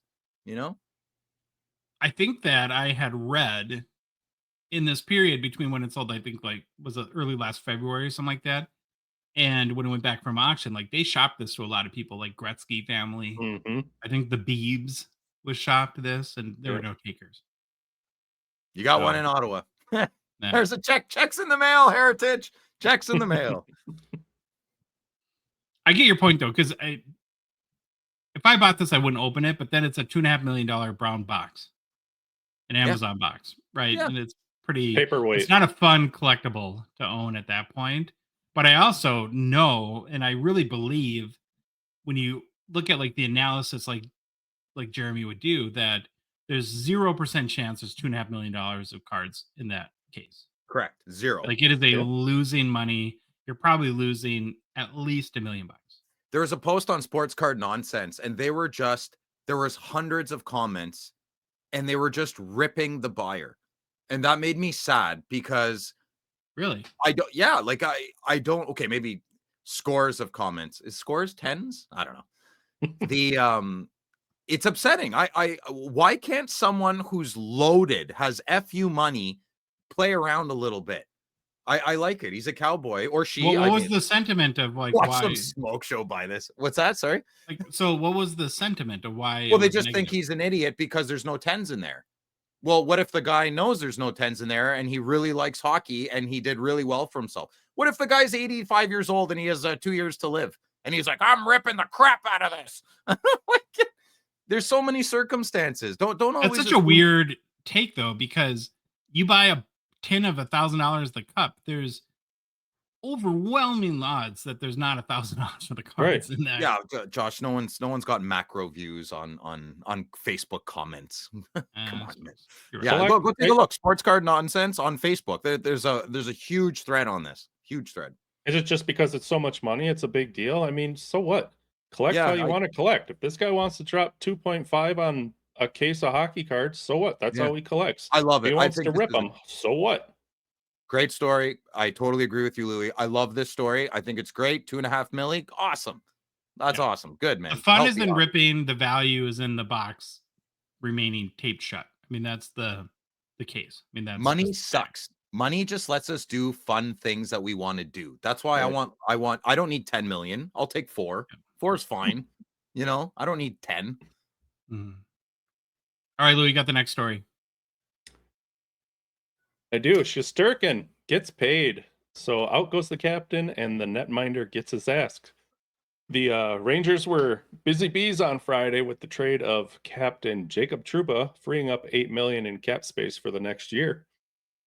After Shesterkin originally had turned down $88 million, that would have made him the highest paid goalie in NHL history, Shesterkin grabbed an extra $4 million and will be paid $92 million over 8 years. So, if this was a math show, that would make $11.5 million a year, beginning next year. Okay. One thing that works in the Rangers' favor here, though, is the lack of a no trade and no movement clause, or there isn't one. A lack of a no trade, no movement. Excuse me, which I just lost where I was, which allows the Rangers to move him at will, if he ends up You know going why on you some agreed to sort of that, slump though? or a decline. Because if he stinks, getting $11.5 million salary is essentially a no movement clause, right? Yeah. Nobody's gonna take that up. Nobody's going to want him, Yeah. for that. So he said that he isn't concerned with that. If he's, if getting what he asked for and being the highest paid goaltender in history is not having any clauses in his contract, it seems like a fair trade. So stats wise for Mr. Shesterkin, he has been kind of up and down all over the place this year. He started off hot, 6-2-1 with a 2.22 goals against average and a .933 save percentage, but then went on a 2-7-0 record with a 3.99 goals against, and then dropped down to a .882 save percentage over his last 9. So let's see, I didn't make a picture of that, but just to put that fun little fact in here, just putting that extra $4 million into perspective, saying he played all 82 regular season games. Yes, I know he won't. Goalies don't. But that's an extra $47,780 bills a game. Nice. 47 grand extra a game just for that $4 million. So if anybody would like to know, he is a 2019-20 Young Gun with a PSA 10 pop of 487, gem rating at 38.5%. Last sale of this card was for $308 US on December 5th. Gotcha. Phil, you added a story to Hobby News. I did. I found it quite interesting. It's a PSA and eBay Hobby News thing. So PSA has partnered up with eBay. That's pretty cool. What have they done? I will tell you. You can now access PSA's population report directly from the eBay app. So that's not a big deal for me, but that might be a big deal for you. And I feel like we should report that. So in the near future, you'll be able to buy raw cards from eBay. And then you can, in theory, send them directly to PSA for grading without ever touching them. So this cuts out a lot of shipping steps and it eliminates potential delays, quicker access to graded cards, yada, yada, yada. So hypothetically, you could buy a card, send it to PSA, have them list it on eBay almost immediately, and you could never touch your card. So I guess it's kind of like a vault with Golden. You could do the same thing there, but sounds like PSA and eBay are definitely stepping it up. It does come with some risks, though, especially if you're buying cards blind. You never held them. So I personally like evaluating my cards myself. Yeah. And if I was going to get them graded, I would like to, handle them myself and see what's worthy of it. But for certain situations, like a new released product or like a super hot player, if you're somebody like Sylvain, best friend of the show, this method could definitely give him a competitive edge in the market. So boys, I thought of something. Good content would be to have like a set budget. Let's say like $5,000, buy on eBay, send them to PSA for grading, and then sell them. That way we could see if this hands-off approach would be more beneficial or more counterintuitive. So I thought that'd be good for content. I'm not doing it. Someone else can do it. But yeah, thought that's pretty interesting. Good on PSA, good on eBay for trying to make parts of the hobby easier for certain folks. Yeah. All these big companies now are trying to create a one-stop shop ecosystem. Fanatics is doing it too, right? Where like you could go from break to grading to auction, or from eBay to grading back to eBay or vault, wherever you put it. But expect to see more synergistic relationships. Synergistic relationship. We're so copacetic. Mm-hmm. Okay, boys. Excited to debut a new and recurring series on our show today with Amber, better known as Moneymoose. Moneymoose is a whatnot hockey breaker, and it's a world where we just, casually understand. She's going to come on the show every few weeks, maybe once a month, help us understand what the life of a card breaker is all about, the good, the bad, the ups and downs. I also think that card breakers get a lot of insight into the hobby and want to learn that from her and get her perspective on it, as far as like what products are resonating, which ones are not, things like that. So we had the opportunity the other day to kick off the series with Moose, and we hope you enjoy it. Well, we are very, very excited to welcome Amber, aka Moneymoose, to the Hockey Cards Gongshow podcast. The start of a series, we're going to do it periodically, where we get a little bit of insight into the life of a breaker. Calling it, I think, Breaker's Corner. You like that name, Amber? I think it has a ring to it. I really like it. It's got the hard K, which I love. Oh, yeah. And yeah, we're excited. Now, I got to play something for you. So we like to use, like cheesy radio voiceovers. Like if you're like the hot drive at 5, right? the guy that, well, there's a guy in Europe who typically does these for us, and we write a little script, and then he does a cheesy radio voiceover. And there was 2 made, and we have our favorite. We're not sure it's going to be your favorite, but we're going to play them for you now, and you get to pick the intro kind of, I don't know what we call it, just the kind of get everyone pumped up about your appearances on the Hockey Cards Gongshow. So here we go. Here's number 1. The moose is loose. It's time for an update on the world of breaking with Moneymoose.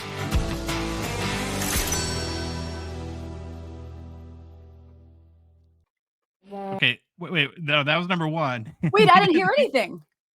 You didn't hear it? No, I was just dancing because Phil was. Oh, I'm a good No. dancer. Just throwing that out there. Oh, that is so wild. How could you not hear that? You heard that I- though, right? I heard that. That was beautiful. Oh Everyone. no. Oh, now Aw. you're just gonna have to listen. You Okay, so we'll play. We ruined the first part of the whole series now. No, It's no. probably my setup. It's actually gonna be better when tomorrow on Monday, when this airs, when you get to hear it yourself for the first time. she can't hear it. No. Oh, I'm gutted. Oh no. Oh, so you're not gonna be able to listen back and hear it. No, Oh the no, show- it's recorded. Yeah, it's on the recorded. will. You just Okay. didn't hear it. Yeah, it's recorded. Okay, That's so you okay. just won't get the live. Oh, well, reaction. we're gonna get your reaction the second time you're on.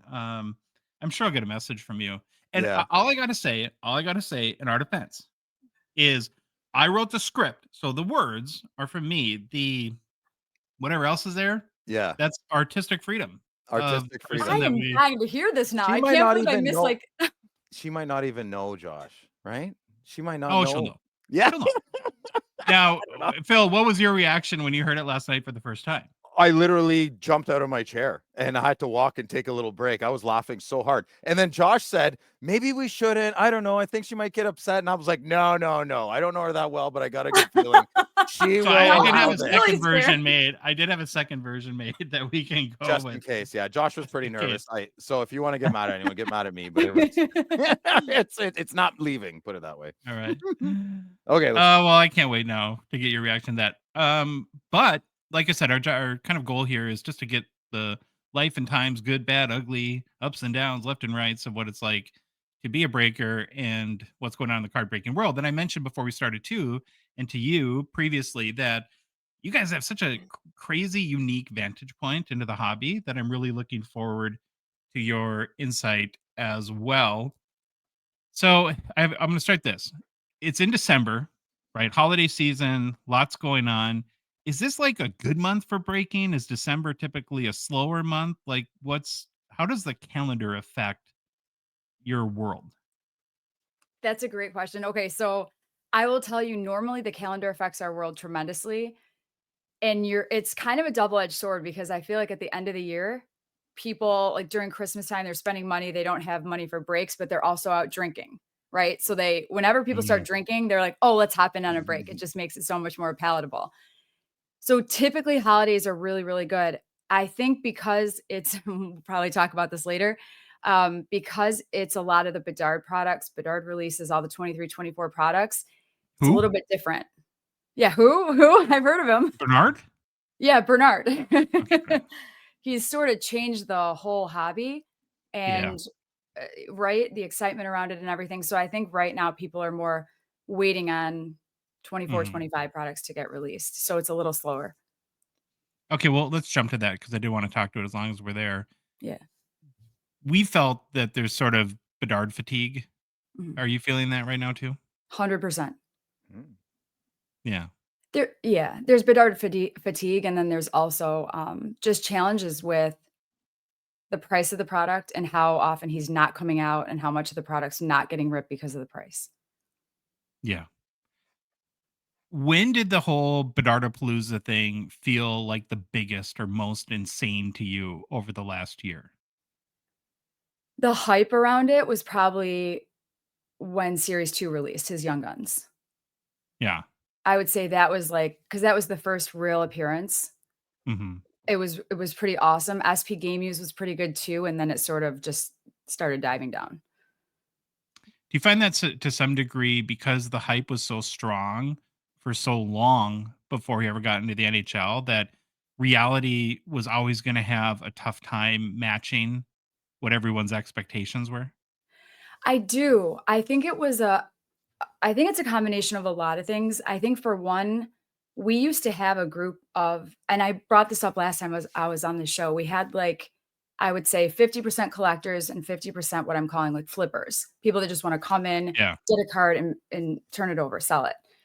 I think that when all the Bedard hype was here, all the collectors started kind of being like anti-breaks, anti-hobby, because Upper Deck's just jacking up the price of everything, and they're all inflated, and there's this like perceived Bedard tax on everything. So breaks were the way to get your team without having to pay Bedard tax. But I think Yeah. just the perception that the product's so expensive and he's ruining everything. Like so many people just went like anti. I'm not ripping any wax right now until this is over. Did you do a lot of team select or random for series 2?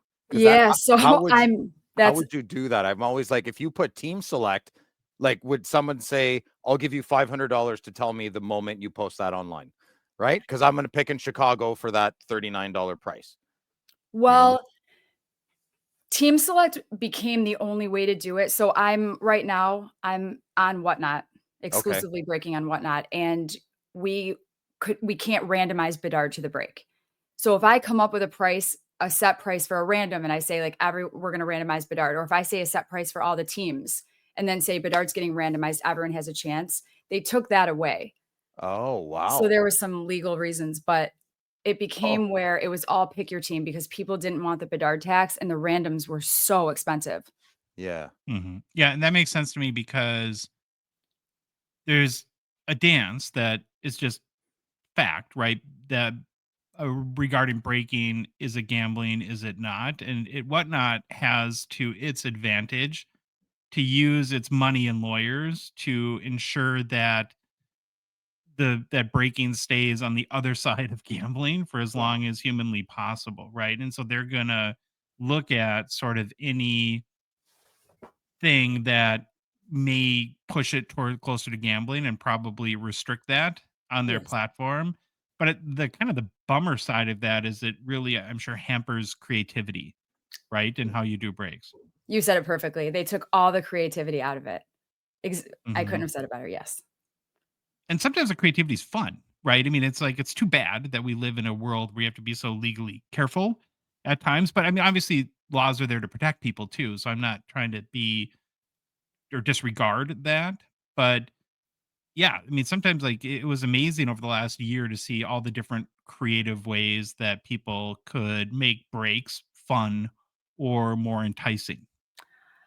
I look back at the breaks I used to do and I look at like old clips. I'm like, wow, that break was unreal. We used to be able to put jerseys in and randomize jerseys. So many fun things that we can't do anymore. Now it's very black and white. When did that change though? So I'm not very good on Whatnot. I don't understand it that well. I have popped in and watched some of your breaks, Amber, and they're super fun to watch. And Breezy's are great too. I pop in and watch that his channel. I don't even know if that's the right term. What is different? You just said, can you give an example? Like what was 2 years ago different that you could do on the platform, but you can't now? So I could put up a super cool mixer, like a random break, and have a bunch of different product in it, and then have 3 really cool jerseys, like a Kirill jersey, a Caulfield jersey, and say, everyone who gets in has a chance at these jerseys. We're going to randomize them at the end. Why can't you do that now? We can't mix memorabilia with cards. So Oh, that was one thing that got taken away. So our creativity with any hockey pucks, like mixing those with cards, can't do. wow. And that's Mhm. That stinks. yeah, Yeah. that's the lawyers, the underwriters, and all that stuff. Yeah. What have you learned, do you think, about the hobby through the whole Bedard experience? Big question. I'm thinking about that. I've learned that I don't wanna say anything negative about Upper Deck because 'cause I've never spoken with them. I'm sure there's, like, Sure. a rhyme or reason, there's a for everything that they do, but what I've learned is that you can't putting all of your eggs in one basket, just like, hyper focusing on one person is the death of the hobby. There's so many Mhm. people out there that I mean, the hobby's all about, like, I really like this guy, I PC this guy, I think he's great, I think he has great potential. Um, That's all been taken away by focusing on 1 or 2 top rookies, number 1, and number 2, one thing that I've learned is that I gotta make sure how I say this, the lack of knowledge in the hobby with, like, what cards are worth, what they comp for, how to comp cards, Mhm. when benchmarks get set for what a card is worth is it's very lacking, and I think it's because the collectors have sort of they're not on Whatnot. There's some, Yeah. but they're not Yeah. totally because of all the Bedard stuff, because of focusing on one person and making the product so expensive just for that one. We've lost a lot of the collectors, and so I think that's a huge challenge. Mhm. But really just setting benchmarks because you pay a certain amount to get your team in a break, and then you look up the comp, And some people are like, oh, it's on eBay for $3,000. This is an amazing card. And then you go to sell it and you're like, whoa, I can't get 3,000 for it. So I think people look at eBay and they're like, oh, it's listed for this. That's what it's worth. When in reality, that's not the last sale. And sometimes you have someone who has no idea, like, hey, who's Leo Carlson? And I'm selling an RPA of his for $90. And all of a sudden that sets the benchmark for the entire rest of breaking. And it's like, ducks aren't Yeah. worth that. Yeah, well, there's things that you learn after a while about the value of cards, and that different cards peak at different times, right? So a Young Guns base card will never be more valuable typically past the first 3 weeks of release. It's like you hit a Lane Hudson base Young Guns, your best bet is to sell that card 2 days after the product comes out because there's a lot of them and people's brains, they don't remember that at first and they think, oh my God, it's a Lane Hudson. I got to get mine before I won't have the chance. But of course, everybody has a chance. The flip side is like an RPA, like a Future Watch Auto Patch out of SP Authentic.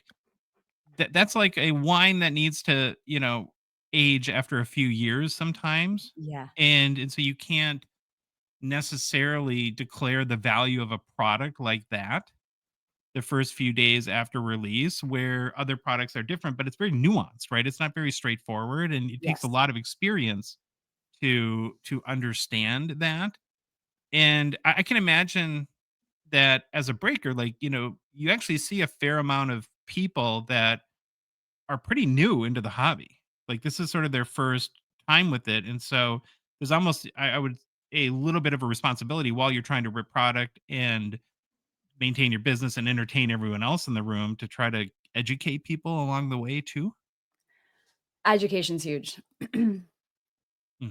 Do people, is Whatnot a platform people stumble upon first and foremost? Like they would go there before their local card store? I don't think so. Okay. I'm not sure. Whatnot doesn't do the best job of marketing themselves. I still to this day talk to people that are like, "Wait, what? WhatsApp?" They don't know what Whatnot is, but I will it is a I mean, Josh, you said something. You said it's a lot of new people all the time. It's such a revolving door. So we'll have what I've noticed exactly well in my room on my channel is that I'll have the same people for like 4 or 5, 6 months and then slowly the door sort of turns. It's There's a turnover to it because they just yeah. kind of move on from that. And Phil, I actually, what I think the more likely scenario is to go from retail to a platform like Whatnot. Okay. Like And then it's Walmart, like almost Whatnot. like retail, Whatnot, then maybe to your local card shop, Okay. depending on where you live and how readily those are available, because you get exposed to stuff, when you're walking through Target or Walmart and you see it, Yeah. you might buy a few boxes, and then you maybe have heard of Whatnot or Fanatics Live or another platform like that, and that gets you into it. You mentioned price with the whole Bedard thing, and I want to go back there for a minute. Now, pre Bedard, right? Where like a Series 1 or Series 2 flagship box was like in US prices 120, 125, then it jumps up to 300.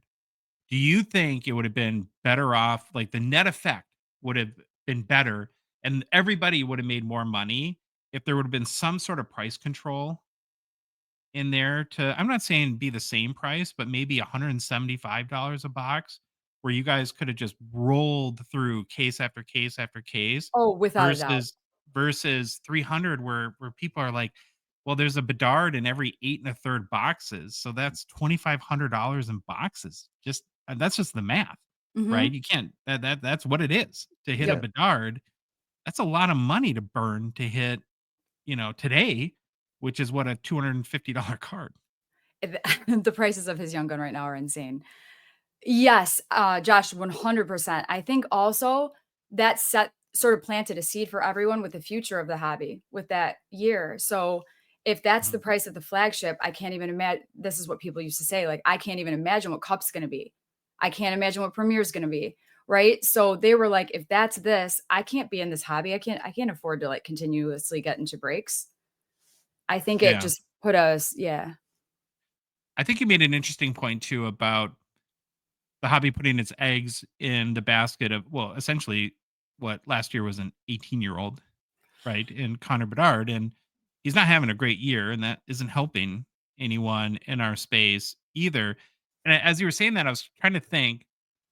I wonder, like, what the root cause of that is. Is it that somehow, like, the the deep state of the hockey hobby or the powers that be Mhm. come together and decide, okay, this is the person we're going to push, or if it was more organic than that, if there's just this groundswell of Bedard mania that Upper Deck and other people just sort of latched onto because they saw it as a way to create momentum for their products. I don't know. Does that make sense to you guys? What do you think it Yeah, is? What I don't know. I'm curious what you all think. Phil? I feel like Phil wants to talk. No, I want to know what in your case is behind. I'm good. Yeah. I okay. don't know if Uh, they get together and say that, but I also know even right now, all the when in my room, like people will say, "Hey, when is Mitchkov gonna come out? When is that releasing?"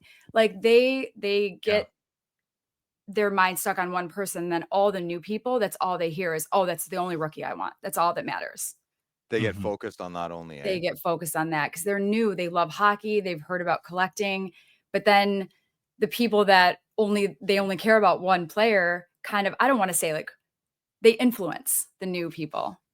But I enter breaks. I'm an Ottawa Senators guy, and I enter the breaks mostly for my team, not a specific player. So people entering your breaks are more for the big hit. Like I know at the beginning you said it's 50-50 kind of, but you don't go find more collectors joining your breaks for their specific teams of the new premier set or the new, I don't know, pick another artifact set coming out in a bit. I do. So I think that yes, 100% they do, but I think 2 things are happening. One with Bedard, like all the 23, 24 products, people have this perception that their teams are expensive, that they're paying a Bedard tax.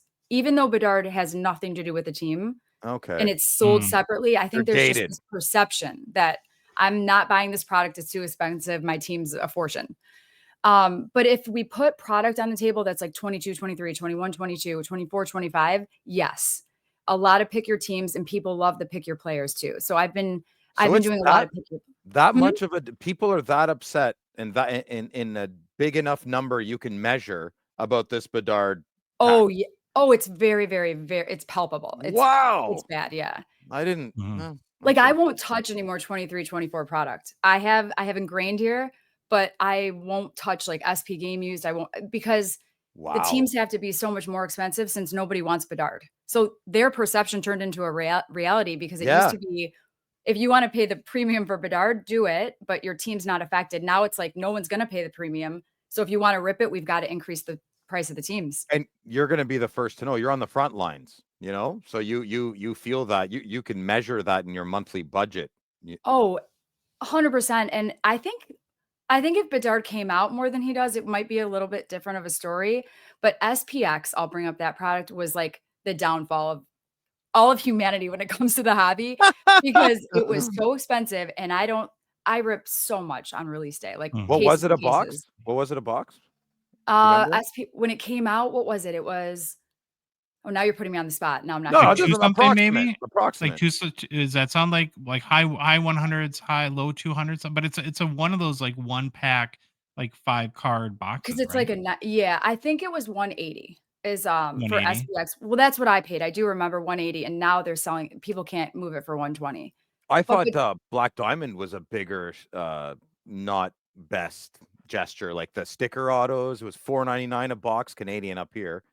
Black Diamond, did that do well for you, so Amber? it was very, very expensive, but Bedard came out, and there Yeah, were no, I only understand, but the only cards 10 were spots to sell. So, I like, selling 10 Bedard spots in a black diamond case is much easier than 18 in a SP Game Used, or you know what I mean? okay. Or I 20 thought in even SP. with Bedard that price was insane. I was including it in Oh, the it Bedard is. tax. But it sold no problem. It But did because Bedard was, doing Fresh. okay, and Yeah, he came okay. out.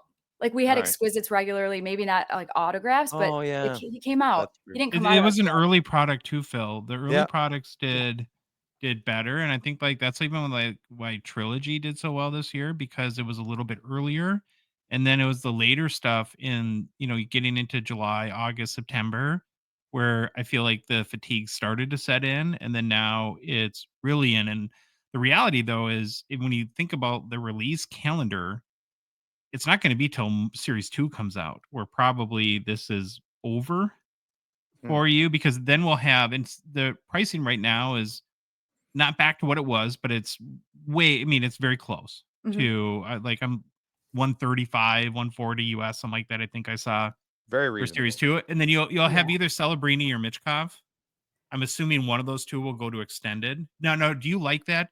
Does that help you because it spreading out the big rookie chases like that, or would you prefer them to be in one product? No, I think spreading out's okay. I think that's Mhm. fine as long as, I mean, it all goes back to, is this the only reason people are ripping this is for that one rookie? But that's just a lack of knowledge. I think spreading out helps, but I do think you mentioned the release calendar, and I have on my little notes that I took about 4 bullet points. One of them is the release calendar. I think that that messed a lot of people up, how it was all the hockey products were released this past year, because you Yeah. had 22, 23, and 23, 24, 24, 25 all over the place. And then you had Ingrained come out with multi-rookie year, and then you had Premier come out after the Cup of the same rookie year. So I think that that was when, like, Premier would have done much better had it come out before the Cup. You have the build up. But I like- do, Yeah. Do you you like know, Premiere this year? I think their last year. I think it's a great set. I love Premier. I think it's phenomenal. I think it would have done much better had it come out before the Cup, but it's really, really nice. Great product. I love Premier every year. Oh, really? I usually am quite negative on it. And this year I bought a box and I opened it and I love it. It's really good. Yeah. Yeah, it's really cool. One of the things that we have talked about and observed and heard feedback from card shops, mainly at the expo, was, and this is, I'm not really casting blame at Upper Deck here because they're in a tough situation, but they made a lot of progress getting caught up this fall by releasing 10 products in basically 10 weeks or 12 weeks. And it really overwhelmed a lot of card shops because Yeah. as a consumer, if listen, we live and breathe this stuff, but if you're a casual collector and it feels like every 2 days the next new product is coming out, did you feel that like in your room, like where people like, wait, what, like wait a minute, I'm just getting my head wrapped around Premiere. Now there's something else and it's a different year. Has this fall been kind of tricky to keep everyone sort of centered around what's going on? Yes. So much so that I think that there's a couple things that have, like, impacted breaking in the hobby, and from my vantage point. We talked about Bedard already, Bedard being one. Yep. 2 has been the release schedule, and then 3 is the Canada postal strike. But going back to number 2, the release schedule, I think, yes, it confused people. They're like, "Wait, what's coming out now? This just came out. I didn't even get into any of these breaks anymore." People didn't have a chance to really, like, enjoy the product. So Yeah. I do think it hurt, and I also think it caused a lot of confusion. I mean, when the Cup came out, people are like, "Oh, Bedard's in this?" I'm like, "No." And then Premier would come out, and it's like, "Oh, so this one's Bedard because the Cup already happened. So now we're on Bedard." And I'm like, "No, they just Mhm. usually release Premier before the Cup, but this year was different." Very confusing to people. So Hmm. people go in your whatnot room and you have to be the authority, or lack for the lack of a better word, and tell them what's going on. And in essence, you're kind of selling a slot Yeah. by chatting with them, right? And then Mhm. they kind of leave or stay and buy the slot, and then you have to tell them what's going on. Like they don't do their own due diligence, or it's kind Yeah, of I like they're think shopping in a shopping mall, entering rooms, coming out. it's so if I'm in Canada, because, I used to have I would say 40% of my buyers were Canadian. Oh, They nice. they knew what was going on. Yeah. Okay. Good. Yeah, we They do. We know knew. stuff. We No, know stuff. We I'm smoke not and we know things. I Yeah. don't wanna stereotype, but there's a huge knowledge gap. So, yes, I did, and when I would have a pick your team up, um, sometimes I would have the checklist next to me and share my screen and be like, "Here's who you're looking for." There's updates from, like, Mo Sider Wow. and Lucas Raymond have updates in this product even though they're 21, 22. That's good Yeah. business, though. Even if someone's, we can always learn and keep learning, right? So even if Sure, but someone, they're like, "How do you find the checklist?" "Oh, wait, that's not showing on my checklist." And I'm like, "Well, if you're using Beckett, you have to click okay, on the master. You have to, like, the whole full Yeah. checklist." So, just a lot of education, which I Hmm. love. I'm super passionate about oh, it, you so I don't like mind doing it? Oh, that would frustrate me. I'd be like, man, go get it yourself. I don't know. Buy the slot or I get don't out. mind it. Do you think it's given all the releases that come out and the frequency? And again, Upper Decks is trying to get caught up, and the might be ripping the Band-Aid a little bit in order to get more to a zen kind of schedule, hopefully very soon. But do you feel it's really important for Hockey Breaker to um, basically offer every product that comes out? Or do you think in the future, like someone like yourself is going to be more picky and choosy? Sure, like, maybe Artifacts is the next product to come out. Maybe someday you don't. You just, it's not worth it to you or something like that. I wasn't prepared for this question, but I really like it. So I'm thinking on the spot. So I've been breaking a little over 2 years. The first year I did every single release. I thought it was critical, like, to know about every Mhm. single product. And I liked it too, because it made me more knowledgeable about what's out there. I skipped Synergy. I skip MVP now. Oh, And I think it might be because the community that I built mostly doesn't want it. So I'll be stuck with cases. Yeah. I don't mind doing 1 or 2, but I'll be stuck with them. They just don't want it. So Well, I do and skip some. what I've learned myself over the past year, especially just from talking with a lot of card shops and a lot of people, is like I made the wine analogy a little bit ago that sometimes like cards need to age and their value increases. With a very rare exception, cases do not age like wine. They only go down. Like time equals less value, Mhm. right? You're going to have your 2015 O-Pee-Chee Platinums, right? You're going to have that magical rookie year for a generational player that comes once every 20 years. That's the exception. But the norm is if a box of 2022 Synergy is, you pay 120 at release, a year later, it's worth a fraction that. And so when you get stuck with cases, that's has to be, I would assume, a money losing proposition. That's one of the hardest parts of, my job, yeah. So I'm like I own the business, so I'm doing everything, but the inventory management, knowing how much to order and how quickly, like, I can move it it's huge. Like, you can be stuck. I was stuck with cases of SPX. We used to joke in my room. I would literally run boxes at $1 and be like, "I just wanna prove to myself that this is worth ripping at some point." Mhm. It wasn't. Um, but yeah, I you get stuck with a lot. So is SPX, is that an example of like maybe a case where you bought too much of a product, like or is there a better example of that? And that's probably the best example. Usually, I'm I've I'm pretty good at reading the room and knowing how much I'm gonna go through on release day, and then knowing on release day if it's a good product, and I'll order some, like, on that day just to be like, overnight it to be Mm. prepared for the week, depending on the feedback. SPX just was bad right off the bat Yeah. on release day, so I Oh, that's overshot. interesting. So one of the question I was most excited to ask today is when a new product comes out, how long does it take you to know if that product's a hit or not? Is it that first day? Yeah. It's the Really? first day. So I'm very fortunate. I rip a ton of cases, and I also get to witness a ton of cases being ripped. So on Whatnot, there's certain streams that I'll watch, and they rip a ton, and I kind of know based on the feedback of the room and what is coming out and what's not coming out, and what the teams have to be priced at if it's going to work well.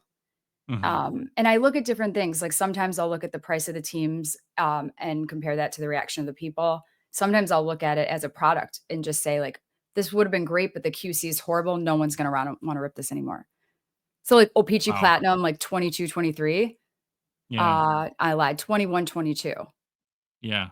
it's a bad was year, eh? But yeah, bad QC. yeah, yeah. So Yeah. no one Well, wanted to rip that, and we knew right out of the gate. there's a ton of hype for it too because it was a good rookie class at the time. Yeah. The prior year at OPG Platinum was huge with Kaprizov and Ottinger and Lafreniere and all those all the 20 Stutzla for Yeah, Phil. I thank you. Um, and He's a jerk. and then there's a long delay, like so people were really hyped, and then the centering was so awful that it killed the product. I And then stopped collecting 2020, it. I stopped collecting it Did you? because of the Yeah, you cut. did Yeah, no, too? completely. Well, not so much the QC, more the designs, just all of it a little less of what I like to collect. So I stopped. I Sure. like the earlier stuff. You like well, Parkers. okay, Phil and I had this debate like yesterday, so maybe you can chime in with your opinion. I feel like 23, 24, the Bedard thing aside, was a good rebound for the product. I think the designs were Yeah. sharper, the QC was better, and do you agree with that? I Yes. loved 23, 24 flat.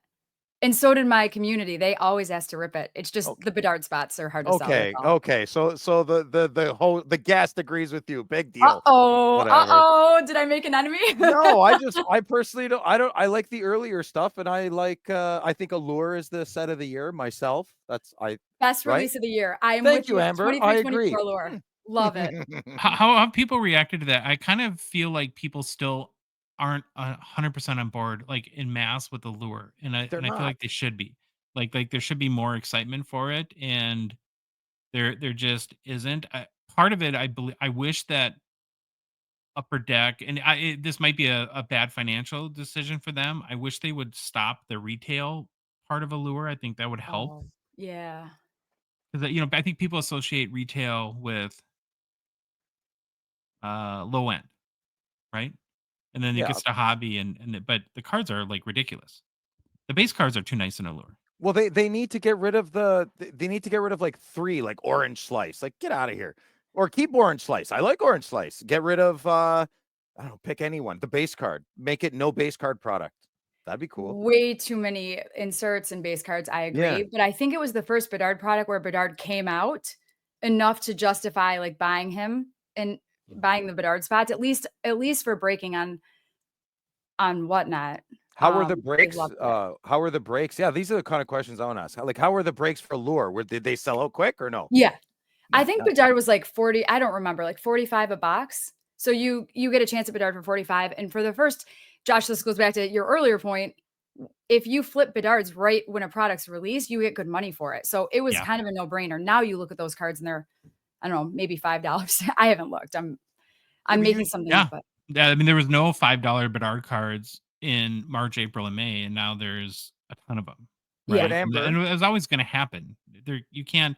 One of the things, Amber, that we've tracked is like you go back to 2015, 16. There's like I think around like 650 different or unique Connor McDavid cards in all those releases. mhm. I think it'll hit 1,600 or 1,700 for Connor Bedard. There's just so many Wow. cards out there, different variety of cards that not everyone's going to be worth $100, Exactly. right?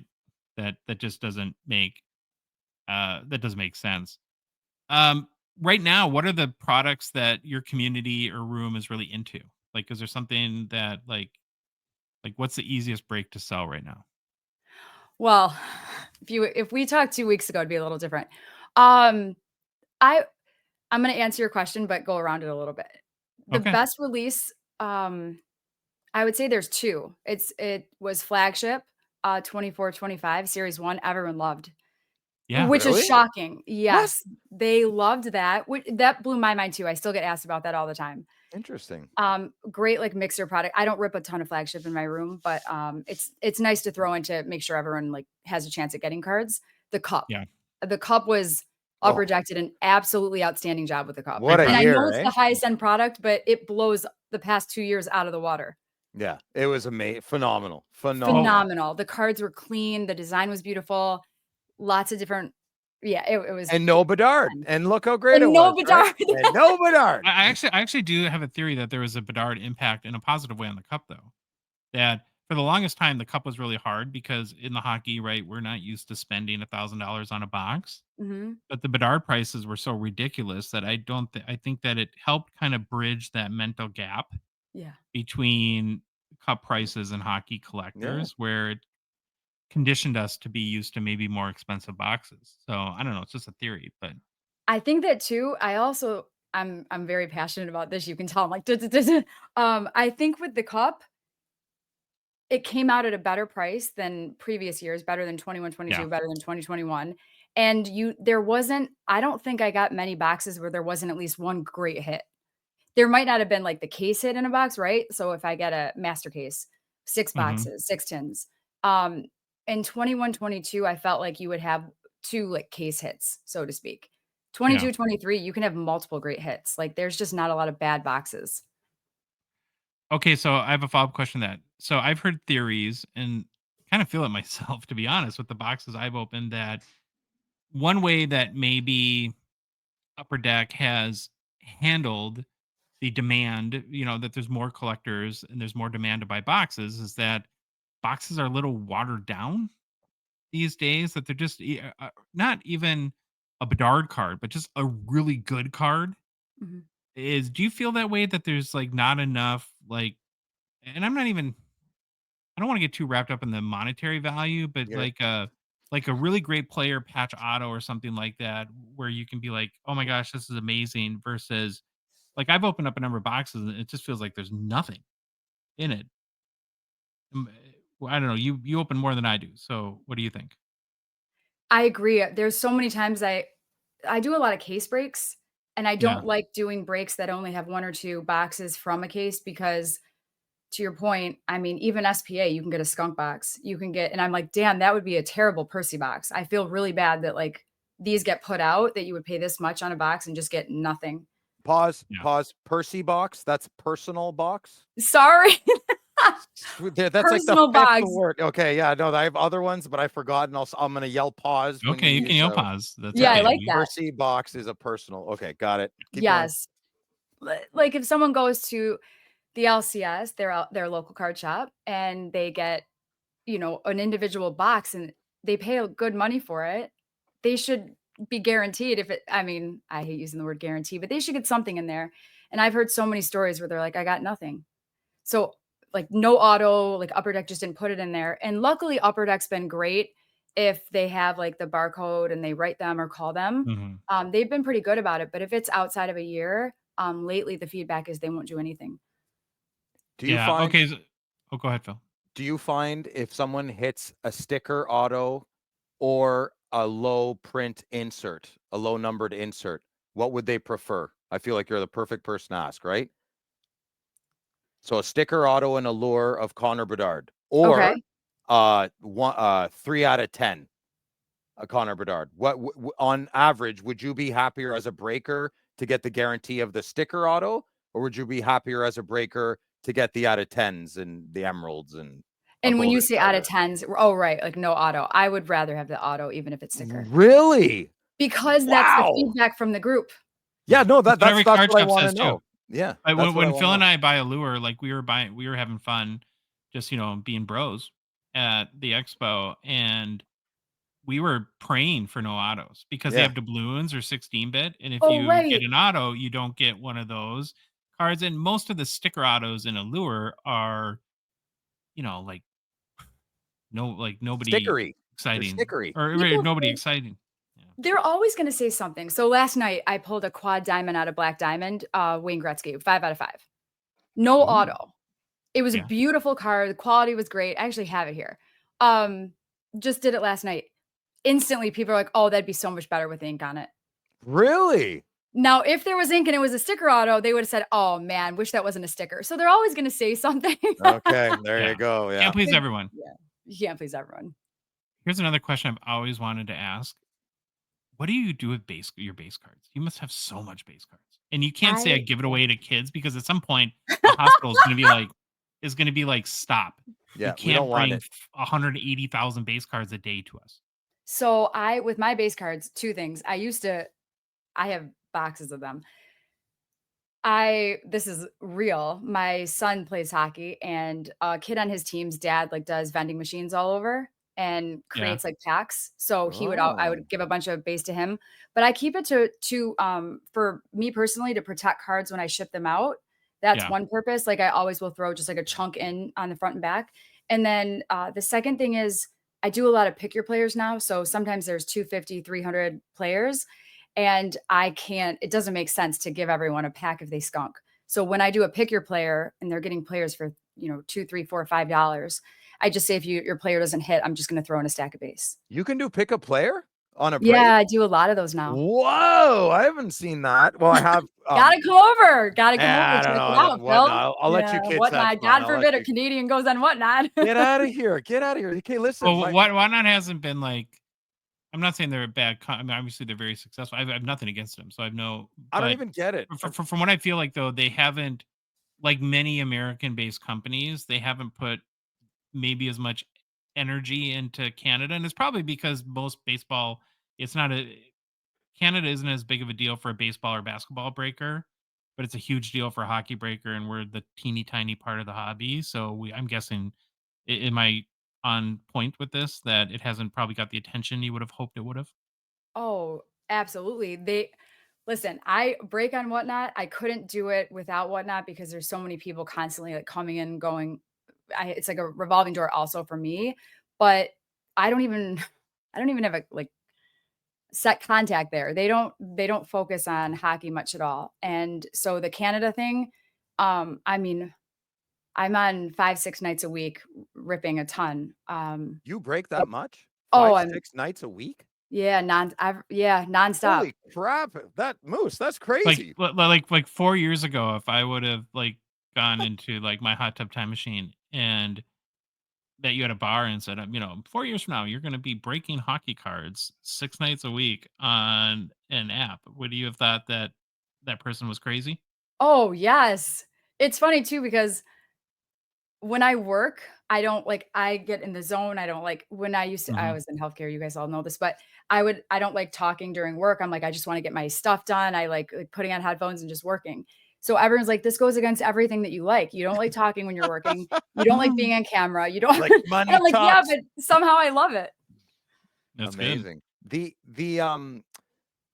I'm sorry to keep bringing it up, but you mentioned a few times that a few cards that you knew of certain players had certain price points on them.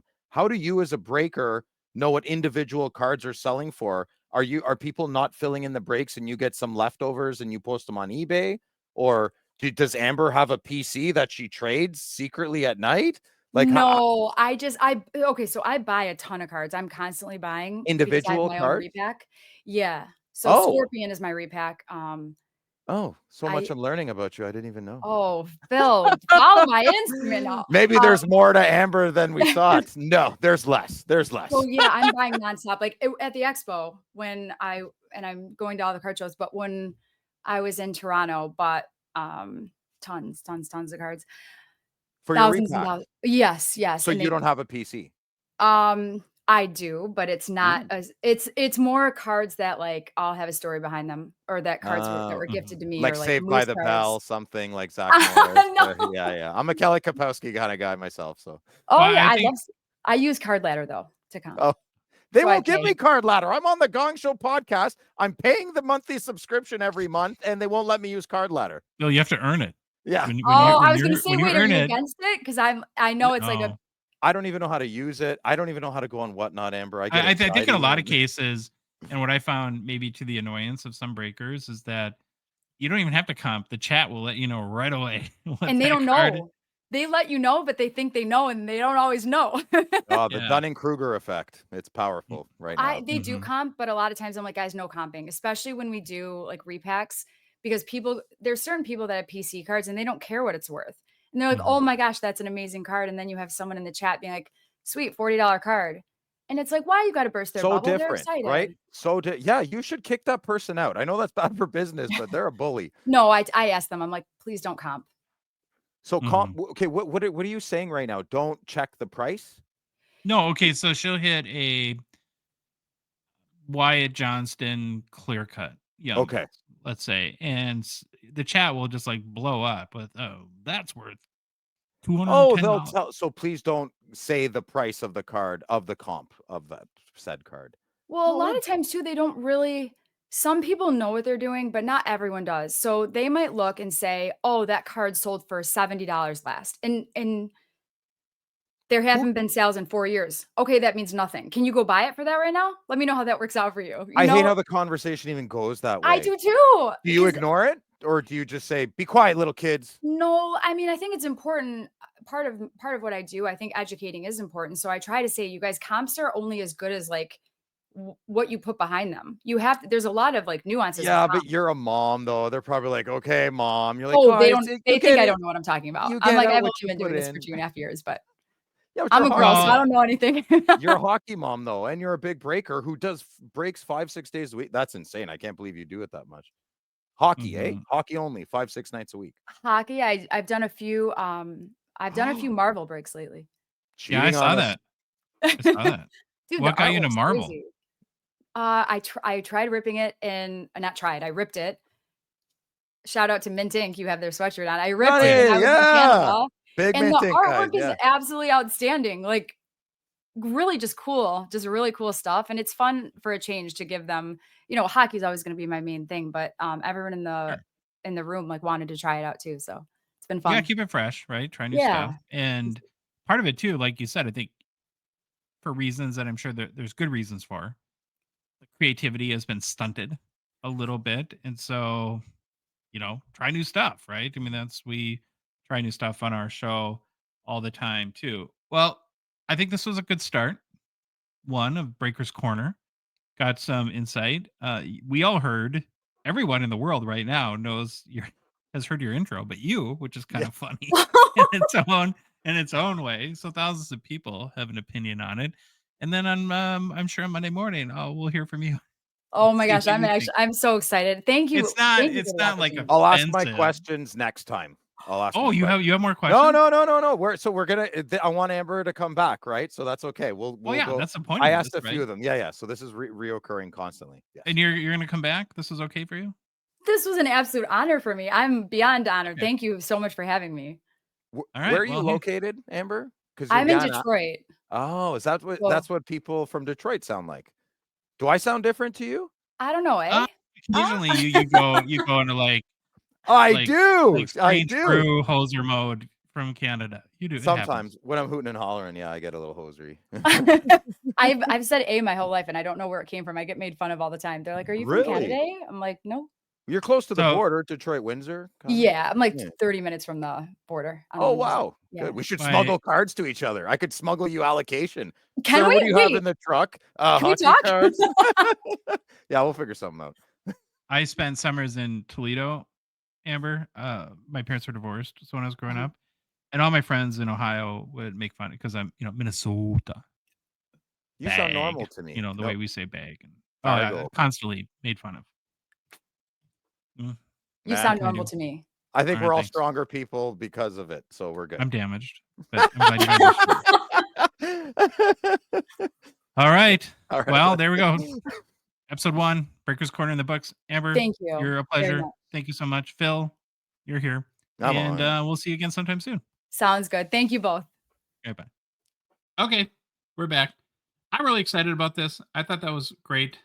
Breaking is a world I kind of understand, but really don't, especially from the breakers side of it, at least. Amber is fun, and I thought we had a great conversation. What did you guys think? What do you think, Phil?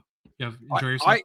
I had so many questions that I never got to answer. So I'm happy she's going to be back. I have a plethora of questions. I love breaking. I don't do a lot of breaks, but I think it's very, very important for our hobby if it's done properly and efficiently and truthfully. And Moose, Amber she's up there. Like we've met her in person quite a few times. She treats this so important for her life, for her business.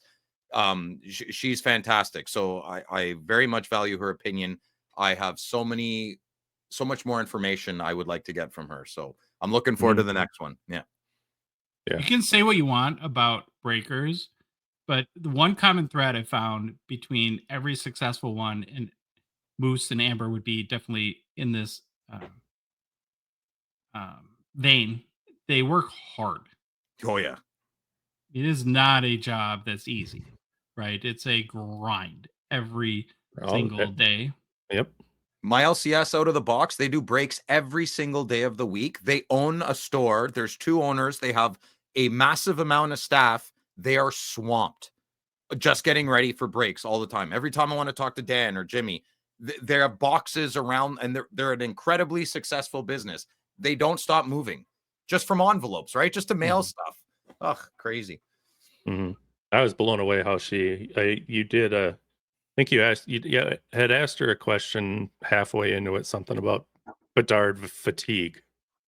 And, she was kind of like, kind of had enough of it. And then it almost feels like it's not so much just all the hype trying to pull Bedard, but how many Bedards are in certain products. If you got a case of, I don't know, pick your poison, but there's only so many, how are you going to price? I will never understand how breakers figure out cost, figure out logistics, shipping, it blows me away. So maybe next time I can get on too, and I got probably 100 questions like Phil too for this.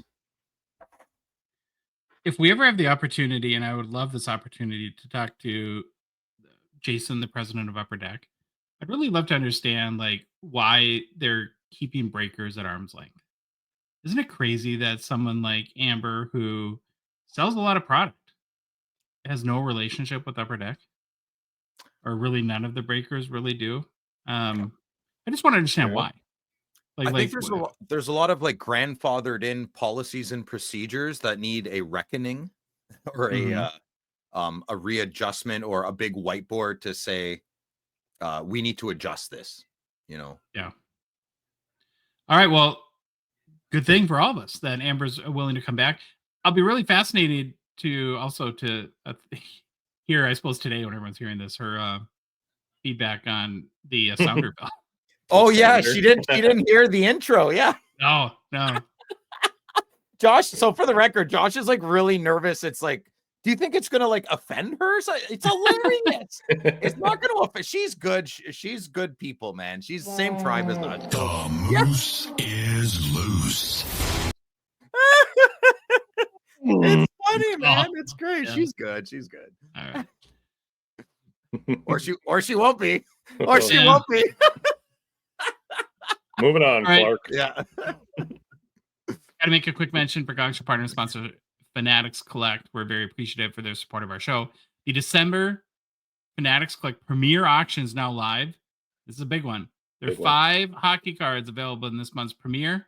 Want to run through them really quickly because I always love looking at these. There's a 1979 Topps Gretzky PSA 9 Topps version. No, O-Pee-Chee. Sorry, O-Pee-Chee. O-Pee-Chee. Yeah, so probably not one of these in that sealed case, but who knows? Big card. And then there's 3 McDavid rookies, a 50 and 16, the Cup rookie patch auto out of 99 BGS 910. A card I really love is the 2015 Fleer Showcase McDavid Green PMG out of 10 BGS 8.5. I love the backgrounds, the contrast on this particular iteration of PMG. And then there's the 2015-16, the Cup Gold Spectrum rookie auto for McDavid out of 24 BGS 910 as well. The final card, the 5th, is a card I've never seen before. I don't know, Phil, if you know this card. It's a 2000 Upper Deck Master Collection Wayne Gretzky quad jersey auto out of 9 BGS 810. I would love to show it to you, but guess what? What happened? I didn't grab it. Oh, that's okay. Okay, well, just go to fanaticscollect.com, look at it. Phil, you can look at it and report back. So I already know what the card looks like, and no, I have never seen that card before. Interesting. Yeah. The Fanatics Collect weekly auction is live as well. On Thursday's show, we'll pick out our favorite vintage of modern cards to highlight. Then, yeah. Don't miss me, Phil. What? I don't know why I said that. What am I right in front of me? I meant drugs, I think. Pharmaceuticals. What? Pharmaceuticals. We're all having a day. Yeah. I'm having a great me and day. Jeremy, we're live on Sports Cards Live YouTube channel each Sunday night, covering the end of the Fanatics Collect weekly auction from the hockey perspective, starting at 8:30 Central, and for our weekly Fanatics Hockey Watch Party. Okay, big segment, high expectations. The hobby is tuning in with nervous anticipation. Oh, please. For Phil's 5 favorite PC cards. Phil. Yeah. Are you ready? I'm ready. So we're gonna go from a or in order of least to most favorite. Okay. So 5 to 1. Okay. All right. 5 to 1, baby. All right. 5. Are you ready, sir? Yeah, go, man. They're my cards. I know what you're gonna show. Okay. So 5th up, we have a Brady Tkachuk 2018-19 Upper Deck Young Gun Acetate. Now, this is probably my most modern favorite card of all time. I'm a huge Young Guns guy. I'm a huge Young Guns exclusive and high gloss guy. But when Upper Deck decided to try something different and they created the Young Gun Acetate, I fell in love. And it was originally an SP Authentic, and I don't really buy SP Authentic. So I didn't know this card existed till like 2021. I didn't even see it on eBay. I'm sure it was on eBay. I just didn't see it.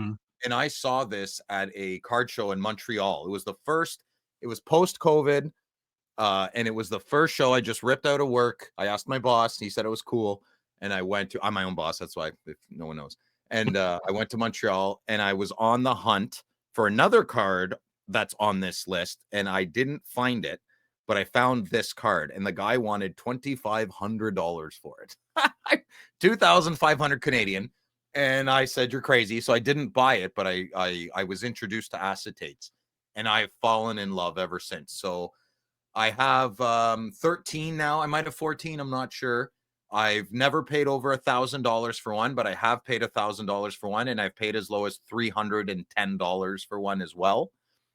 I do not know my dollar cost average. Yeah, so it's my fifth favorite card. Brady Tkachuk. Go ahead. When you set up the card, did you ever get that one, ultimately acquire that one you first saw, or is that the one? I don't know. I wasn't, so in 2021, I wasn't really, keep in mind, I was just discovering hobby media, so I wasn't really paying attention. Like, yeah, I don't know. I mean, it's only like 3-4 years removed, but I really didn't know about social media. So I don't even remember the guy I met there. You know, I might have re-met him. I have no idea. But if there's only 25, I only have 11 more to go. So chances are I do have it. Okay. Yeah. So number 4. Let's go number 4 next up.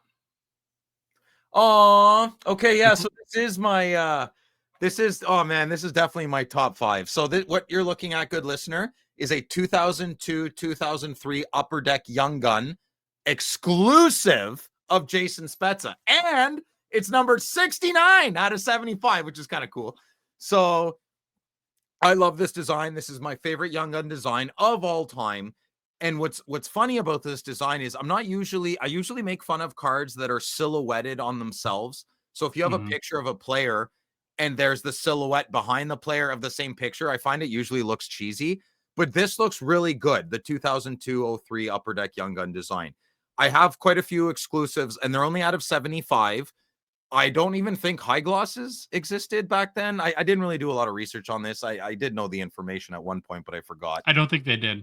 No. And I think they skipped on exclusives after this as well, because Crosby and Ovechkin don't have exclusives or high gloss in their Young Guns. So I don't know what happened. Maybe we could do a deep dive on that. Someone would know. My buddy Lapper would know. Aaron Lapper. Maybe he'll tune in with Friday Nights with Phil on Friday. I'm going to ask him, and he's going to be a guest, so he can't cancel now that I said it on the podcast. And this would definitely be Jason Spezza is one of my all-time favorite Senators. You throw in a bunch of little maple leaf emblems on the bottom of an out-of-numbered 75 card. Definitely one of my all-time favorites. I buy this card every time I see it. The exclusives. Hey, Phil. Yeah. There's not an exclusives for Crosby and Ovechkin, but there's a high gloss. There is high gloss. Okay. I wonder. Yeah, I'd love to know the story behind this. Yeah, I wouldn't expect to know that. I don't have $100,000. So yeah, pretty cool, man. 54 grand is what a OV high gloss out of 10 BGS 9 sold for in March of 2023. I'd buy that. If I was the buyer of that case of O-Pee-Chee, I'd be buying that OV too. Yeah. 100%. Yeah. Imagine a high gloss of OV Ovechkin on a Young Guns. Come on, man. You're awesome. That'd be phenomenal. Okay, so that's my 4th pick. So a lot of these picks are emotional. They're not money oriented. So this is the card that this is the second Brett Hull rookie card, O-Pee-Chee. It's not a Topps 88-89 O-Pee-Chee Brett Hull rookie card. This was the card. Yes, I know it's not his jersey, and I know he's probably in a Calgary, and they modified the picture. Doesn't matter. This is the card every card collecting kid wanted in the 90s, because when Brett Hull started popping in 50 goals, nothing mattered more. Bure, McGillney, Fedorov, it was all about Brett Hull, man. And this card is just stamped and stapled in my head. The reason I know this is look at the quality of this, by the way. I want to send this in. I'd probably get a 9 because it looks a little off center, but look at the quality I got as a 13-year-old kid. The first Brett Hull card I got is a lesson to be told. I live in Canada, in Ontario, right beside Ottawa, and there was a store called 52 Pickup. And this store was owned by a guy in his 20s with a very rich mom. He had a Brett Hull rookie card, tops, not even O-Pee-Chee. Well, it might have been. I'm not sure. He folded it in half 4 times, and he had it for sale for $500. I traded my entire collection of hockey cards for this folded in half 4 times Brett Hull card. And I got home and my dad saw what I did and he lost it. And he went to the store. The guy locked the door. The guy, it was a horrible scene. So I learned my lesson with a lot of hooting and hollering from my father. And I do not have that Brett Hull card, but this is the second Brett Hull card I had. And I think I did a lot better on the second one. Wait, so you've had this exact card since 13 years old? 13 years old, yeah. Wow. That's pretty cool. I have quite a few now, but this is I should have it in one touch. It's very special. Very, very special card. How do you recognize it that this is, you just know the card? Well, I keep it with my Pavel Bure tin. I have a Pavel Bure tin of a lot of cards that are just special to me. And this would be one of them. Yeah. Who knows? Maybe along the way I got swapped out. I don't know. I have probably 5 really good copies. I really should get them graded and sell them. But I just never bothered. Yeah. So let's go to number 2. So basic, so cool. Yeah, it means the world to me. Like it's probably worth what, $40, $50, but I maybe love 100 this. in that condition. I love your next one. I'll keep it off of mine, but yes, sir. Yes, sir. So this is huge. So this Pavel. So Josh, this is my Sergei Fedorov, right? Yeah. So I couldn't listen. I still have, it's in a screw down. I have the very first Pavel Bure Young Gun rookie card. That's what you're looking at. I'm sorry, podcast people. 1990 Upper Deck Young Guns PSA 10 Pavel Bure. I don't care about the PSA. It was just what I was accessible to be at the time. Yes, I also know he doesn't play for the Ottawa Senators, and it's on an Ottawa Senators holder. But this card changed everything to me. In the same summer that I was opening up 1989 Topps packs of baseball, I opened this wax pack of 1990 Upper Deck, and it changed everything. It smelled different. It had the same, that Upper Deck logo on the bottom left is everything to me. That's why I have it right behind me. I know a lot of people are like, why is he in a Russian uniform? To me, that was the coolest thing ever. That he was in the Russian uniform. I thought it was amazing. This card is truly incredible. This stamped, sealed, mailed, and delivered me being a hockey card collector for the rest of my life. This is why I love Upper Deck for the rest of my life. They can't do wrong, Yeah. I don't know what else to say about this card. I love it. I love all. It's amazing. 1990, 91 Upper Deck is my absolute, by far, greatest hockey card design ever. I know I'm biased. I know it's our childhoods make us who we are, and that's who I am now. So I'm a product. Have you opened a box in the last 5 years? No, I have a case in my garage. All right. Yeah. Well, so you buy the Gretzky case and open it, and you leave the 90 Upper Deck case sealed? Yeah, I don't know. I just don't want to open it. Josh, I still have like 20 boxes of Pro Set Series 1. I'm tired. I'm gassed out, man. Yeah, I'm gassed out. Yeah. Okay, so that's, and my number one pick, which would probably ruffle a lot of feathers and make some people happy. I don't know.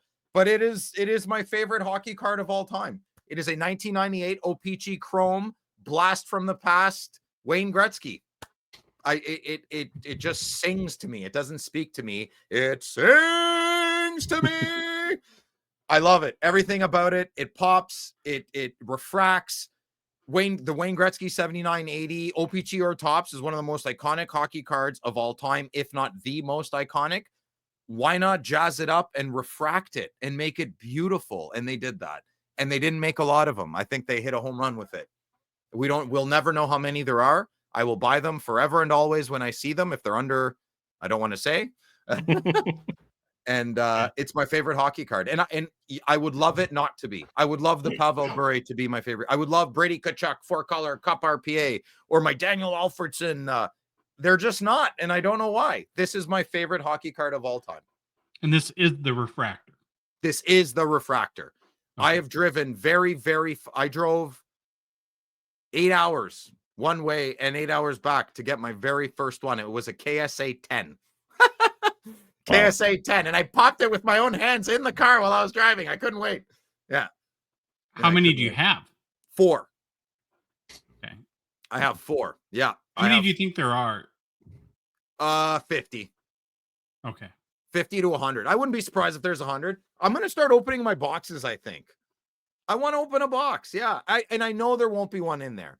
I know there won't be. I've opened up, I think, 6 or 7 boxes. I've never even gotten a refractor or a chrome of the Blast from the Past 10 card set. 10? Is it 12 or 10? 10. Don't know. Yeah. So I've never even gotten a chrome. They're so hard to get. They're so hard to get. And I've walked past them so many times and I've loved them. And they were like 400, 500. I never bought them in the last 10 years. And now I got Phil adult money. Wait till I sell my business, boys. Man, I'm gonna go crazy. Josh, I'll probably have to make you an executor on my bank account or something. Because when I sell my business, I'm going ham. Yeah. I'm gonna have to be like the bumper rails on your bowling alley. Well, I got 3 years left, man. People should be smart to follow me in 3 years on YouTube. Oh, that was awesome. Thank you for doing that. Can't wait to, I think either on Thursday show or the following Monday, we'll do Louis, depending on our schedules. See his top 5 PCs. They're emotional picks. They're not financial. Like these cards mean like if my house was on fire, those are the 5 cards I would run in to look for and get first. Nice. Yep. You did it right. That's what it's supposed to be. Those touchy-feelies, the ones you like to look at, not money. Thanks, Louis. The Future Watch Wayner was close. It was close. It's in the top 10 because that's been like when that came out, I was like, I need this card. So what I want to do is like once a year revisit this and see if any of our listeners. Yeah, let's do it. Yeah, that's a good idea. Kind of fun. Yeah, it'd be fun. I'm going to move on to new product releases, which is brought to you by our friend and partner Mint Inc. If you're looking for a perfect holiday gift for a child in your life, a family member, maybe yourself, be sure to head to Mint Inc. if you're in the GTA area, as they have a sealed wax. They have sealed wax, singles galore, break spots you can join, stocking stuffers, gift cards. You can even buy gift cards online, Phil and Louis. You can buy that special person in your life a Mint Inc. gift card online. Phil's got my address. He knows. I do. Yeah. For all your holiday needs, stop in their Vaughan or Davenport locations or shop online at mintink.ca. All right. Well, we're back on the new product release wagon. We got another set comes out in a couple days on Wednesday. And these are the 24-25 Artifacts cards you should care about, Phil. Ooh, that's a nice box. It is. Kind of artsy, intricate. Yeah. Artifacts is where we typically see cards for the complete rookie class for the first time. And this includes players where their young guns are not yet out. The catch, though, is that a lot of them are most often redemptions. And they're numeraled, meaning like redemption numeral 1, 2, 3, 4, 5, etc. Now, they most often correlate to like Roman numeral 1 would be the first overall pick. So in this case, you would assume Macklin Celebrini. And you'll see when Artifacts comes out that the eBay sales will reflect that. So it'll be rookie redemption number 1, and people will assume it's Celebrini and pay a lot for it. Now, it's just not guaranteed, right? So you got to be a little bit careful in that. And the reason why Upper Deck does it this way is it allows them to get the set out early and actually fill out the checklist at a later date once players have met their on-ice NHL requirement in order to be on hockey cards. And since we don't know the designs of those and technically don't know which rookies will match up to the exact redemption cards, we're going to focus more in this review on the quote-unquote known cards at this point. And with Artifacts, we should actually probably start with the base because it is a big part of the set. Now, one thing about Artifacts and base, it's another one of these sets with tons of parallels and variations. Parallels by number and name, as well as with autos, memorabilia. There's just a lot. And the Artifacts base set is broken up into 5 parts. The first 100 cards would be the most common vets. The next 35 are stars and start out of $6.99. Next 20 are goalie cards. It's kind of interesting how they break out goalies in the base set. Those start out of $6.99 as well. There's 15 legends that start out of $5.99, and then finally 30 rookies that start out of $9.99 for a total base set of 200 cards. What we're looking at is, sort of the base design. It's from the rookies set, Logan Stankoven. It's the Seafoam green parallel out of 10. I don't know. What do you guys think of the base card design for Artifacts this year? Do you like the vibe or no? I do. I like the vibe. Is it a glow in the dark? No, I don't think so. Kind of looks like Oh, one in the okay. picture. But Yeah. Looks emeraldy. Now, out of the 30 rookies, what's kind of interesting is, again, this would be mainly players from Series 1 Young Guns that have met that NHL on ice requirement. But Lane Hudson and Matt Rempe are not on the checklist, though. Ooh. Yeah. A little bit. I don't know the exact reason why, but maybe Upper Deck didn't assume that they would be key chases at that point. So would they be in next year's product as update? I'm assuming they'll put rookies? them in the Roman numerals. Oh, okay. Squeeze them in there probably at some point. I mentioned there's a ton of parallels. Won't go through them all. If you want to see, go to Beckett. We will look at some of the cards though, where Upper Deck has provided images either on Beckett's, their checklist pages, or in their image gallery.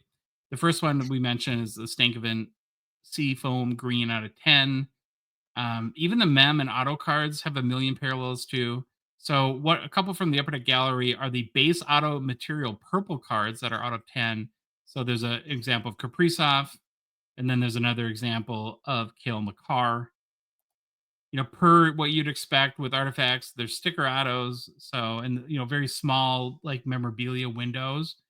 But I don't know, it's kind of got like the what is it, like the crescent moon? It almost looks like in the design at the top. Even I don't know, kind of a trippy design. I think. You like these, Phil, or no? They don't speak to me, unfortunately. But I could see, I hung out with a couple of younger guys today, and they loved artifacts, and they were talking a lot about artifacts. So, I think it's highly anticipated for some reason. And then just another parallel would be the 101s, which is base auto material black. Black is the 101 color. Here's Phil's guy AM34. And again, it's probably the sticker auto thing but really it's the background color that kind of is the differentiator there. It's kind of the only killer is the sticker auto for me. I love that card. That looks awesome. The patches look good. Even the Makar and the Kirill look good without the auto. Can I get it without the sticker, please? Artifact, it's a big hit with people that like artifacts. I know a lot of guys that love artifacts, so it looks like a good set for them. There are some inserts and auto sets that I think are unique, and I want to maybe focus on. Again, we don't go through every card or set in the segment anymore, and want to roll through those now. The first one's called Admirable Impressions, which is an auto and memorabilia card. This one appears not to be sticker auto. Sweet. I really like the design on this one. We're looking at Marc-Andre Fleury on YouTube. They're all out of 24. What's weird about this is it's a set with 3 cards on the checklist. So you have Flower, Mikhail Backlund from Calgary, and then Tomas Hertl while he's with the Sharks. And that's it. That's it. Isn't that weird? It's a very nice card. Yeah, really nice looking card. The next one is Esteemed Endorsements that has 7 players on the checklist. This is an auto card, all out of 28. If you're watching on YouTube, Martin Brodeur is pictured. Alex Delvecchio, Daryl Sittler, Devin Taves, John Carlson, Tony Amante, and Tiger Williams from the Canucks are the other players on the checklist. So it's a mix of current stars and legends. It almost looks like a cup card to me, doesn't it? I was going to say premier card. The premier, yeah. It's awesome. Yeah, you could tell Louis would want that one. Except for if you were to zoom in, look at Marty's face there. He kind of looks like he's got to take a grumper or something. I don't know what's going on. He just got scored on, I think. Got pouty face. I don't know if you guys will be on board with me at this one, but I'm kind of vibing on the signature apparel designs card. And once Louis pulls it up here, the color theme reminds me of like how my mom like painted one of our bathrooms in the 90s a little bit with kind of like the sponge painting and very like teal and purple on it. But again, it kind of looks like an acetate card almost. I'm not saying it is. Hard to tell in the pictures, but what is their 7 cards on the checklist as well. They're out of 36 or 12. It's a mix of like vets and rookies. So you have Brad Marchand, Connor Bedard, Cutter Gauthier is the one that we're showing on YouTube. Luke Hughes, Logan Stankoven, and Brodeur again for Baba Louie, and then Timmy Tantrums, Timmy Mhm. Stützle as well gets one of these cards. What do you think of this design, Phil? You know, I would like the design, I think, a little bit more. I figured out something just now of a feature of cards where I don't like them and what it is. I don't like when the patch window gets cute. I want a patch window to be just a regular square rectangle. And I know Really? that kind of it. Yeah, I think like I'm being silly, but I think that would be a nicer card if the patch was less roundy, cornery. Hmm. I don't know. I'm not a big fan of the sponge colors. You know what? If they were dark colors, I think I might like the card more, maybe. Okay. Yeah, I think it's too bright for me. Does this one do it for you, Baba Louie? It looks too MVP-ish, light bluey for Ooh. me colors. Oh. The card's cool, but that's the first thing that came to mind when I saw it. I just thought of MVP. Okay. Well, the next one is honestly the card I'm most excited about, Hmm. and it's inaugural access ticket cards from Artifacts. So That is here's cool. it features players and ticket stubs from their respective teams' inaugural seasons. So there's 40 players on the checklist, and I listed out some of the big ones. Michel Goulet from the Nordiques out of 4. Gordie Howe with the Whalers out of 6. Joe Sakic and Peter Forsberg with the Avalanche both out of 7. That's 2 cards. Mike Modano, Dallas out of 8. It's disgusting. What? And then the one we're showing on YouTube is Gretzky with the Oilers out of 2. So this would be a ticket stub from Edmonton's first season in the NHL, which would have been 1980. They're playing Phil's Maple Leafs there. I love this card. I think it's pretty awesome. Yeah, love it. All over it. I think this is amazing. Probably the only Artifacts card I'd let in my PC. This is incredible. I want the Gordie Howe one. Yeah. And if Artifacts could be known for this, that would be great. Yeah. Like if they were the one kind of really sweet ticket card set, I would love that. Yeah, fits perfectly. I love that card. There's 2 more sets that I Artifacts. want to cover that have, I don't know if I'm sold on the cards, but they have interesting elements that I want to get your guys' feedback on. So the first one is Silky Myths, and it features an auto and a piece of a player's glove. Now, I don't love the design per se of this card, but there's one element that is really interesting to me and I like. So along with the swatch of Guy Lafleur's glove, he's right below it. There's a zoomed in image of that glove that kind of gives you that perspective of, okay, here's what this leather came from. Love it. I wish they would do, Upper Deck would do this with more memorabilia pieces. I think they will now that they started. Yeah. It's great. You like that, probably?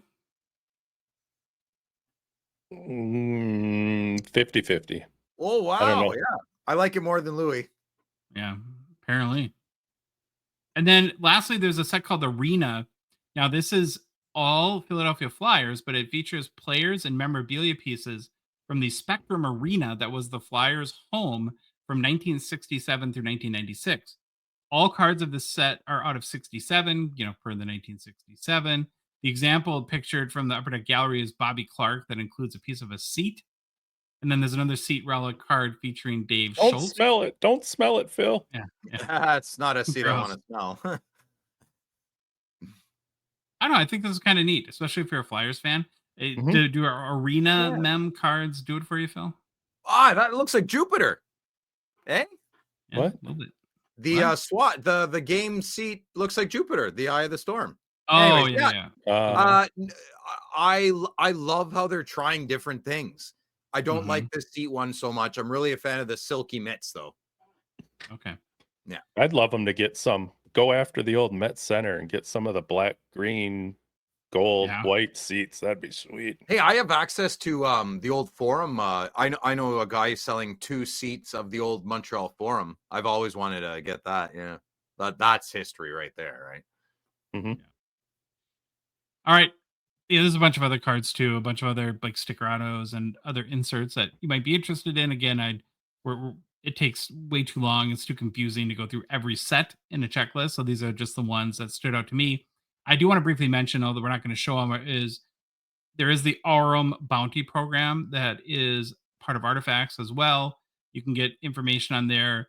The bounty awards are more like stars, like the McDavid, Ovechkin, Crosby ilk, not of any rookies in this case. We need to find like the Ben Berry of bounty programs to really, I think, understand that better. Phil, you get on that. I don't know, people. You know everyone, Phil. Okay, here's what to expect if you buy a hobby box of 24-25 artifacts. You get 1 rookie redemption or acetate card per box. Find 3 autograph, memorabilia, or tech insert cards. Look for 4 numbered base set or base set parallel cards as well. In Canada, you'll be able to get your 24-25 artifacts hobby boxes at mintink.ca or in their stores for 160 Canadian pre-order. That's not bad. In the US, it's currently pre-selling at David Adams for like 140 US, so it's more expensive here right now. It looks like Good. I'm happy it's more expensive. Your dollar's stronger. You should be paying double. Wow. Jeez. Okay, so what do you guys think of 24-25 artifacts? Is this a box? Phil, are you going to buy a box and rip it on Friday Nights with Phil?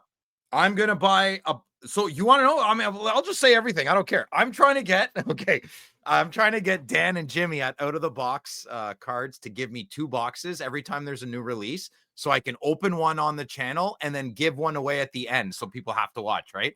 Okay. Yeah, but I haven't asked them yet. I'm kind of nervous. I'm not good for asking for freebies. I'd rather just buy it myself and avoid the conversation, but I can't afford that. You're kind of a kitten when it comes to stuff like that. I've noticed, like... Yeah, but it's my business. I ask for the sale. I literally take a step in the person's backyard. I step towards them. I make eye contact. I don't blink. And I say, do you want to go with that today? I have a 9 out of 10. I have a 90% success rate for taking down trees and cutting edges. When it comes to hockey cards, I'm like, oh, I'll just buy it myself. I'll give it to you. All right. It makes me feel weird. Yeah. So my favorite part of this artifacts is the box. They're very smart putting a Montreal Canadian on the hobby box. It's sharp and it's a smart business move for the Quebecers. Yeah. All righty. We're going to move on to mailbag. Discord, Vintage Mark. What are your favorite celebrity hockey cards? Oh, I like that. So he says, my predictions for Phil, Canadian legend Justin Bieber. Get out of here. For Josh, 90210 star Jason Priestley, who portrayed Brandon Walsh, born and raised in Minneapolis, of course. And for Louis, the Karate Kid. Ooh. Ralph Macchio. So naturally, guys, Mark associates me with the smartest and most handsome celebrity on the list. Thank you for such a strong and accurate observation, Mark. I really appreciate that. Wow. I got to agree with you 100%, but I'm going to go a little bit different. I got to go with the 2011 fans of the game, Alyssa Milano. I'm going to go against the grain here. I am a child of the mid 80s and early 90s. Now, I had to also, because we're on the subject of Alyssa Milano, this poster was the poster of my childhood. Really? Oh, yes. You like your women with turtlenecks on, eh? You're a fan? Turtleneck. Well, she couldn't be. Okay, whatever. I'll be quiet.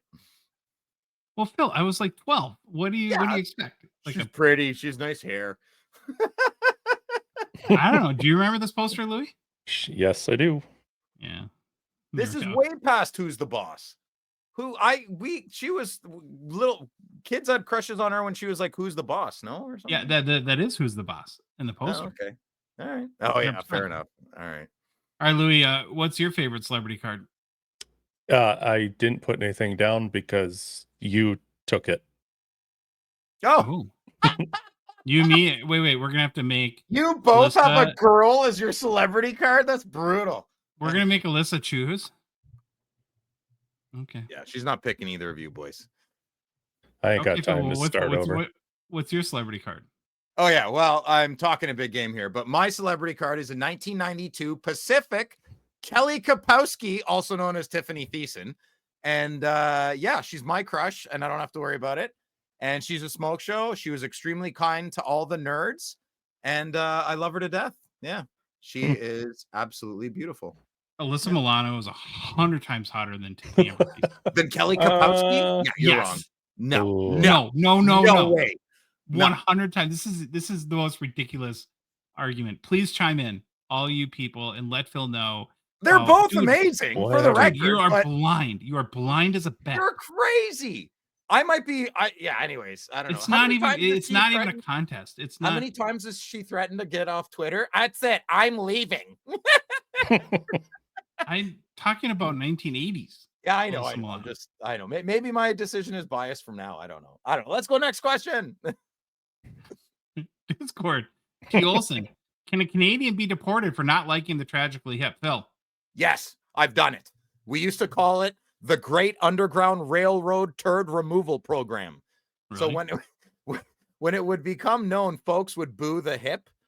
They would get kidnapped, fed, and clothed well because we're Canadian, and we would be apologizing the entire time we're kidnapping them. But they would end up in New Mexico or some other state I do not know a lot about, and they're not allowed to Can I come ask you a back. real question about Yeah, go Tragically ahead. Hip? Yeah. Are they bigger in Canada than Rush? Yes, way bigger. Really? Rush is that's Rush. interesting. Listen, Rush won't go away, and I'm gonna get a lot of people listening are probably want to kill me. But Rush is they're an odd band. Like Geddy Lee's like, whoa, it's so cool to be weird, and then Neil Peart's like, and then Alex Lifeson's going crazy on the guitar. They're just not. I don't know. They're 2112 was a great album, and that's about it. The Tragically Hip are the part of the fabric of the country. Even people that don't like their music respect what they've done for us. And Gordon is just a pure beauty, man. I think I love your Neil Peart impression. Oh, Pretty amazing. thanks. You say they're bigger than Rush, Way bigger. and I've heard Not of in the Rush US. and listened to Rush, but I have never heard of the Tragically Hip. Well, that's because you're tragically not hip. So Guess we should I'm not. Shots fired! Shots fired! NPC 83. In regards to valuation, long-term holds, and Bedard, you spoke recently about knowing which cards the hobby cares about and which ones it doesn't. How do you rank the Jambalaya cards in this regard? I got lucky and pulled it from a box, and now I'm trying to decide whether to sell it or hold. Recent comps are in the 1,200 to 1,700 Canadian range right now. Well, I think Jambalaya is a little bit of a niche market. There's some people that love it, like me, and some people that don't, like probably Phil, right? And so it's not a universally loved card, but it is one that does have hobby esteem. I think the recency of how Upper Deck went a little bit too far with a lot of its inserts in metal has hurt it. So it's a really tough question. I don't have a great answer for you. I think it's kind of 50-50. I would say if you love the card, keep it. If not, sell it. And there's a decent chance maybe 3-4 months from now, you might have the opportunity to buy it back cheaper. Maybe not. That's kind of the way I would play it. Instagram, C or Clem 10, it looks like. He says, "Hey fellas, thanks for all you do for the hobby." Wait. Aw, so cute. Thanks. Aw, so cute. Recently picked up Jesper Blatt. Wait. No, he says, okay, thanks for the hobby. SP Authentic Future Watches to $9.99. Yay or nay? Recently picked up Jesper Bratt and think it's a nice card. However, where do these fit in comparison to a Young Gun since neither have an auto? Cheers. So there are acetate or Future Watch versions without autos. And I think the gist he's getting at, guys, is that Young Guns are printed to the moon. These are $9.99. Why is the Young Guns still command higher prices? Because it's the Young Guns. Yep. And it's one of the 3 most important rookie cards. And hockey has tons of cases, like Phil, as you pointed out, where like the cup base RPA out of 99 goes for more than a gold parallel out of 24 or something like that. So it just sort of is how the hobby, it's all perceptive value, and the Young Guns is the most powerful brand really in the hobby. Anything to add to that? Nope, you answered beautifully. Okay, Instagram, Axel Foley 13 PC. A question for Phil. Would you rather own a card of Danny Heatley or AM34? And yes, Phil, you have to pick one. AM34 in a heartbeat. Didn't even have to think about it. In a heartbeat, absolutely. I respect Austin Matthews. I don't like the guy, but I respect him. What do you like about him? That he's a Toronto Maple Leaf. What? Okay, What but question is that a reason not to like somebody? Can you say? Yeah, I I'd run don't him like over in my car. God. I wouldn't, obviously, but no, Austin Matthews is a phenomenal hockey player. Now, Yeah. I don't resonate with his generation. I'm on the other side of that. I'm an old fart now. He's a Toronto Maple Leaf, so you're done. What if And you went to dinner and he was a really cool guy and you liked him and liked hanging out? absolutely, I would totally, yeah. But I would never like I wouldn't after dinner if I saw him walking down the street, I'd kick him in the shins. I do not respect Danny Heatley and what he did. I do respect Austin Matthews, so I would have an Austin Matthews card in my collection in a heartbeat if I had a gun to my head. Yeah. Okay. Mm. Fan mail, Warren. I own a couple Zetterberg rookies. His 0203 Topps Chrome Black Refractor and 0203 Topps O-Pee-Chee Redline Parallel, both out of 100. With these being fairly scarce, how come his Young Guns sells for much more? I understand his Young Guns is an SP, but I'm guessing there are more copies than 100. Just curious about your opinion. Love the pod. Thanks. Well, thank you, Warren. Appreciate the kind words. And it goes back to who just asked the question about, it's Clem, 10's question. Mm-hmm. It's kind of the same thing. I would, as rare as the 03 Young Guns are, a 03 or 0203 Topps Chrome Black Refractor is a very nice card. I would take that in my PC 100 times over 100 over the Young Guns, but I'm not surprised that the Young Guns is worth more because it's the Young Guns. And that was a very tough year as Phil, like with your Spezza exclusives, right? Mm-hmm. Facebook, Lucas Kaz Schiller. If you can make a hypothetical card, something fictional, sky's the limit, digital hologram, sci-fi, what would it look like? Styles, series, players, colors, etc. Phil. Well, I'm not that graphic designy, so I just kind of made a cop-out answer, but I do love the question, Lucas. Hey Lucas, what's up? We chat. And I think to make my response as quick as possible, I love the Topps digital designs. I encourage anyone listening to take a look at Topps digital iconic cards. Some of those designs are just gorgeous, gorgeous. They're beautiful.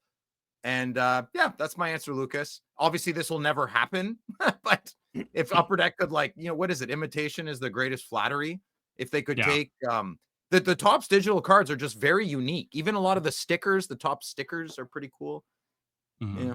I gave it a whirl. I started writing down different words of things I wanted in a card, like if I wanted a cracked ice or something with a something else, and everything I wrote down and every combination I put together, I went on eBay and looked, and I'm like, oh damn it, there is one. Oh, there is something like that. Oh, there is something like that. So I give up. Wouldn't be a very good designer. I didn't think as much design as features, right? I really liked, or I think there's something to what Topps did, like with their Taco Fractor cards, where you get like free tacos for life or something like that. If you hit like partnering with Taco Bell, I can't remember exactly how What? it worked. You just said Taco Bell over Taco John's. What's Taco John's?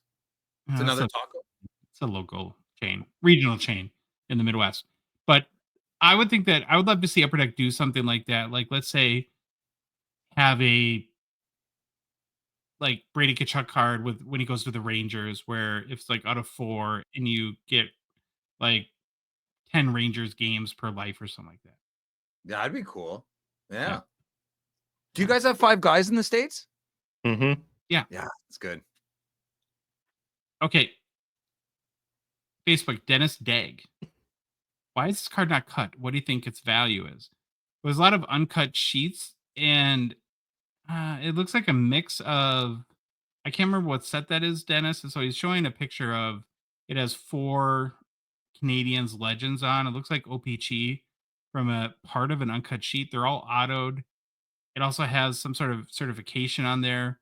It's really hard to tell the value because I don't know RGS. It's not, from what I understand, when it comes to autograph authentications, Dennis, that it's really either one of the 4 grading companies or JSA is what most collectors trust. I don't know, Phil, do you know RGS? Is that something?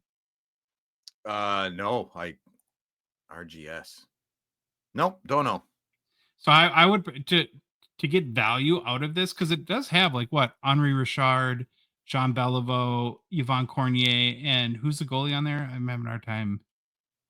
Or the bottom one, maybe not a goalie, but What?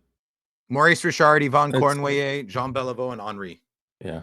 okay, it's got Maurice Richard on there too. I mean, that would be 4 pretty valuable autographs to have in one framed collectible piece, I guess we'll call it. But I would probably take it to like JSA at a show and have it certified by them if you want to understand what the value is, because I think most collectors wouldn't buy it with even though it has a certificate of authenticity and there's maybe a code that links to a database on a website. Oh, I've just never heard of RGS, so I think I would update. stay away. Update information. I knew it looked familiar. RGS, Robert Gerard Sports. Montreal Forum Boutique is a highly regarded Montreal Canadiens memorabilia staple. So just Google that. I'm sure you could get in contact with them as well. They're legit, man. So go get your money. Okay, there you go. Thank you, Phil. Yeah. Facebook for the Win Sports Cards. Can you do an analysis of how the Canada Post strike is affecting card prices for when these prices are inevitably used as comps in the future? I just don't know how you would do that. I mean, it's an interesting question, but the data is not clean enough as it comes to sales. I don't know. Do you think that the strike is affecting comp prices, Phil? I know the strike is affecting my mental health. It's driving me crazy. No, is there any never movement thought of there? that. No. Pardon me? Is there any movement? Like nothing. Kidding. No, I'm not really paying attention. Since I've been off work for about a week. I'm enjoying not being in touch with the pulse of society right now. Mm-hmm. Yeah, I'm sleeping in and enjoying life a bit better. Instagram, Slewfoot Vintage Hockey Cards. How far will the rookie card saturation go? Endless amounts of rookie cards these days, out of control. I think this goes back to as collectors, we can't just trust that any card that says rookie on it or has rookie in the title because it's a rookie year for that player will drive long-term value. We really have to learn what cards the hobby values the most and then try to predict, will that change in the future? That's kind of the challenge, I guess, as a modern collector. And this actually question made me think of an idea at some point for a show where we should try to list out like what are the top, like maybe 5 or 10 in each category of cards, like the most important rookie cards. Haven't we done that? Well, we kind of talked about it, but well, I mean, we've done it as far as the Young Guns, Future Watch Auto, and the Cup RPA, the True RPA. But if you took those as categories, as like non-auto, non-memorabilia cards, auto cards, and auto okay, yeah, that'd be fun. What are the top 10? That might be fun. Yeah. And then Lucas comes back with their last question. He said, "Sorry, got one more. Haha. Please try to pronounce this name without looking it up. Who wants to go first?" Siplakov. Siplikov. Oh, you're probably right, Louis. Yeah. Siplakov. I don't know. It's not psyops. It's I think of a psyops. You're right. Isai Plakov. Oh, Josh is last. Yeah. Louis, I think you're right. Siplakov. Yeah. The T is silent. Okay. Okay. All right. Personal pickups, Phil. Yeah. So I kind of lied. I haven't bought a card until today in the last hour of the card show. But really? Does it count? Can I do it for next week? Sure. You can do it for next week. Okay, I'll do it for next week. So is this one you do, like moment of weakness or a card that was too good to pass up? It's $1,000. It's $1,000. Yeah, but I had to buy it. I didn't have to buy it. I wanted to buy it. It was awesome. Okay. Yeah, I got it a raw card. Most of them are. It's the nicest raw card of this card I've ever seen, and you don't see these not in slab forms. Wow. Okay, can't wait till Thursday. Kind of a big deal. I'll give you a hint. It rhymes with Schmick David. What? You got a Crosby card? Cool. Okay. No. Well, you got a Siplikov? Yeah. Siplikov. Get out of here. Show your cards that you don't have in your hands, boys. Oh, you want me to prove they're in my hands? Yes, I do. You know they're in my hands. I do. Okay. With my heart. All right. All right, Louis. First one. 24-25 Upper Deck Jack Hughes crossed up. Why is it so pixely?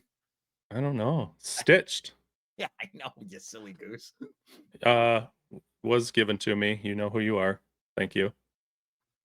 And the second one was also a hand-me-down. And I appreciate it too, but it's a 22-23 Allure de Balloons Jack Hughes.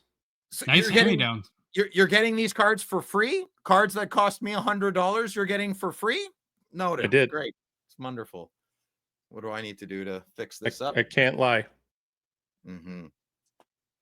I couldn't show them without saying. That'd be terrible. Well, I think I know what you're doing when you're disappearing at the expo now for an hour at a time.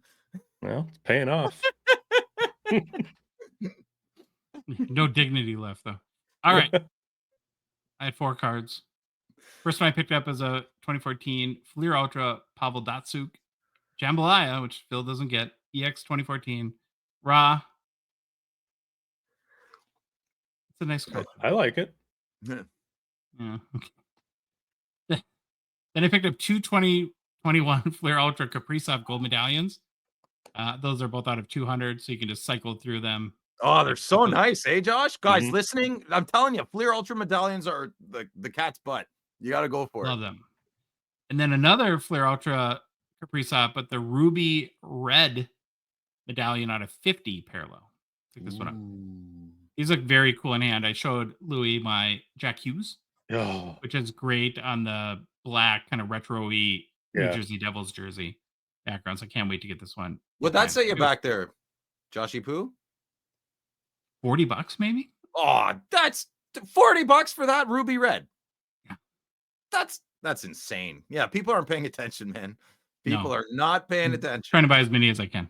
Yeah, no kidding. If you like the episode, please leave a rating, review on Apple, Spotify, whatever podcast app you listen to us on. If you love the show, you want to support us, you want to chat with us on the Hockey Cards Gongshow Discord server, please consider a $5 US donation. Join out a $2.99 support level tier on Patreon. Link is in the show description, in our Instagram, TikTok profiles, or you can go to our website, hockeycardsgongshow.com, click on the Become a Patron link, or go to Patreon directly, patreon.com. We are on social media. What is that? Can I stop you right now? As you were talking, I'm not kidding. Look at that. Look what just came out of my bank account. Do it again. What? I don't know. Patreon membership, $28.50. Right off my credit card. I'm not kidding. Look, it literally legit. Right now. Oh my God. You can't plan that. $28.50. Think so. American, you. I think so. Follow us on social media. We're on Instagram, Facebook, TikTok, Twitter, and YouTube. And boys, the Hockey Cards Gong Show podcast is a production of Dollar Box Ventures, LLC. Have an awesome start to your week. And yeah, thanks, Phil. Junior Gong Show patron, Phil. I can't believe that just happened. I can't. All right, Louis, take us out, buddy. Bye.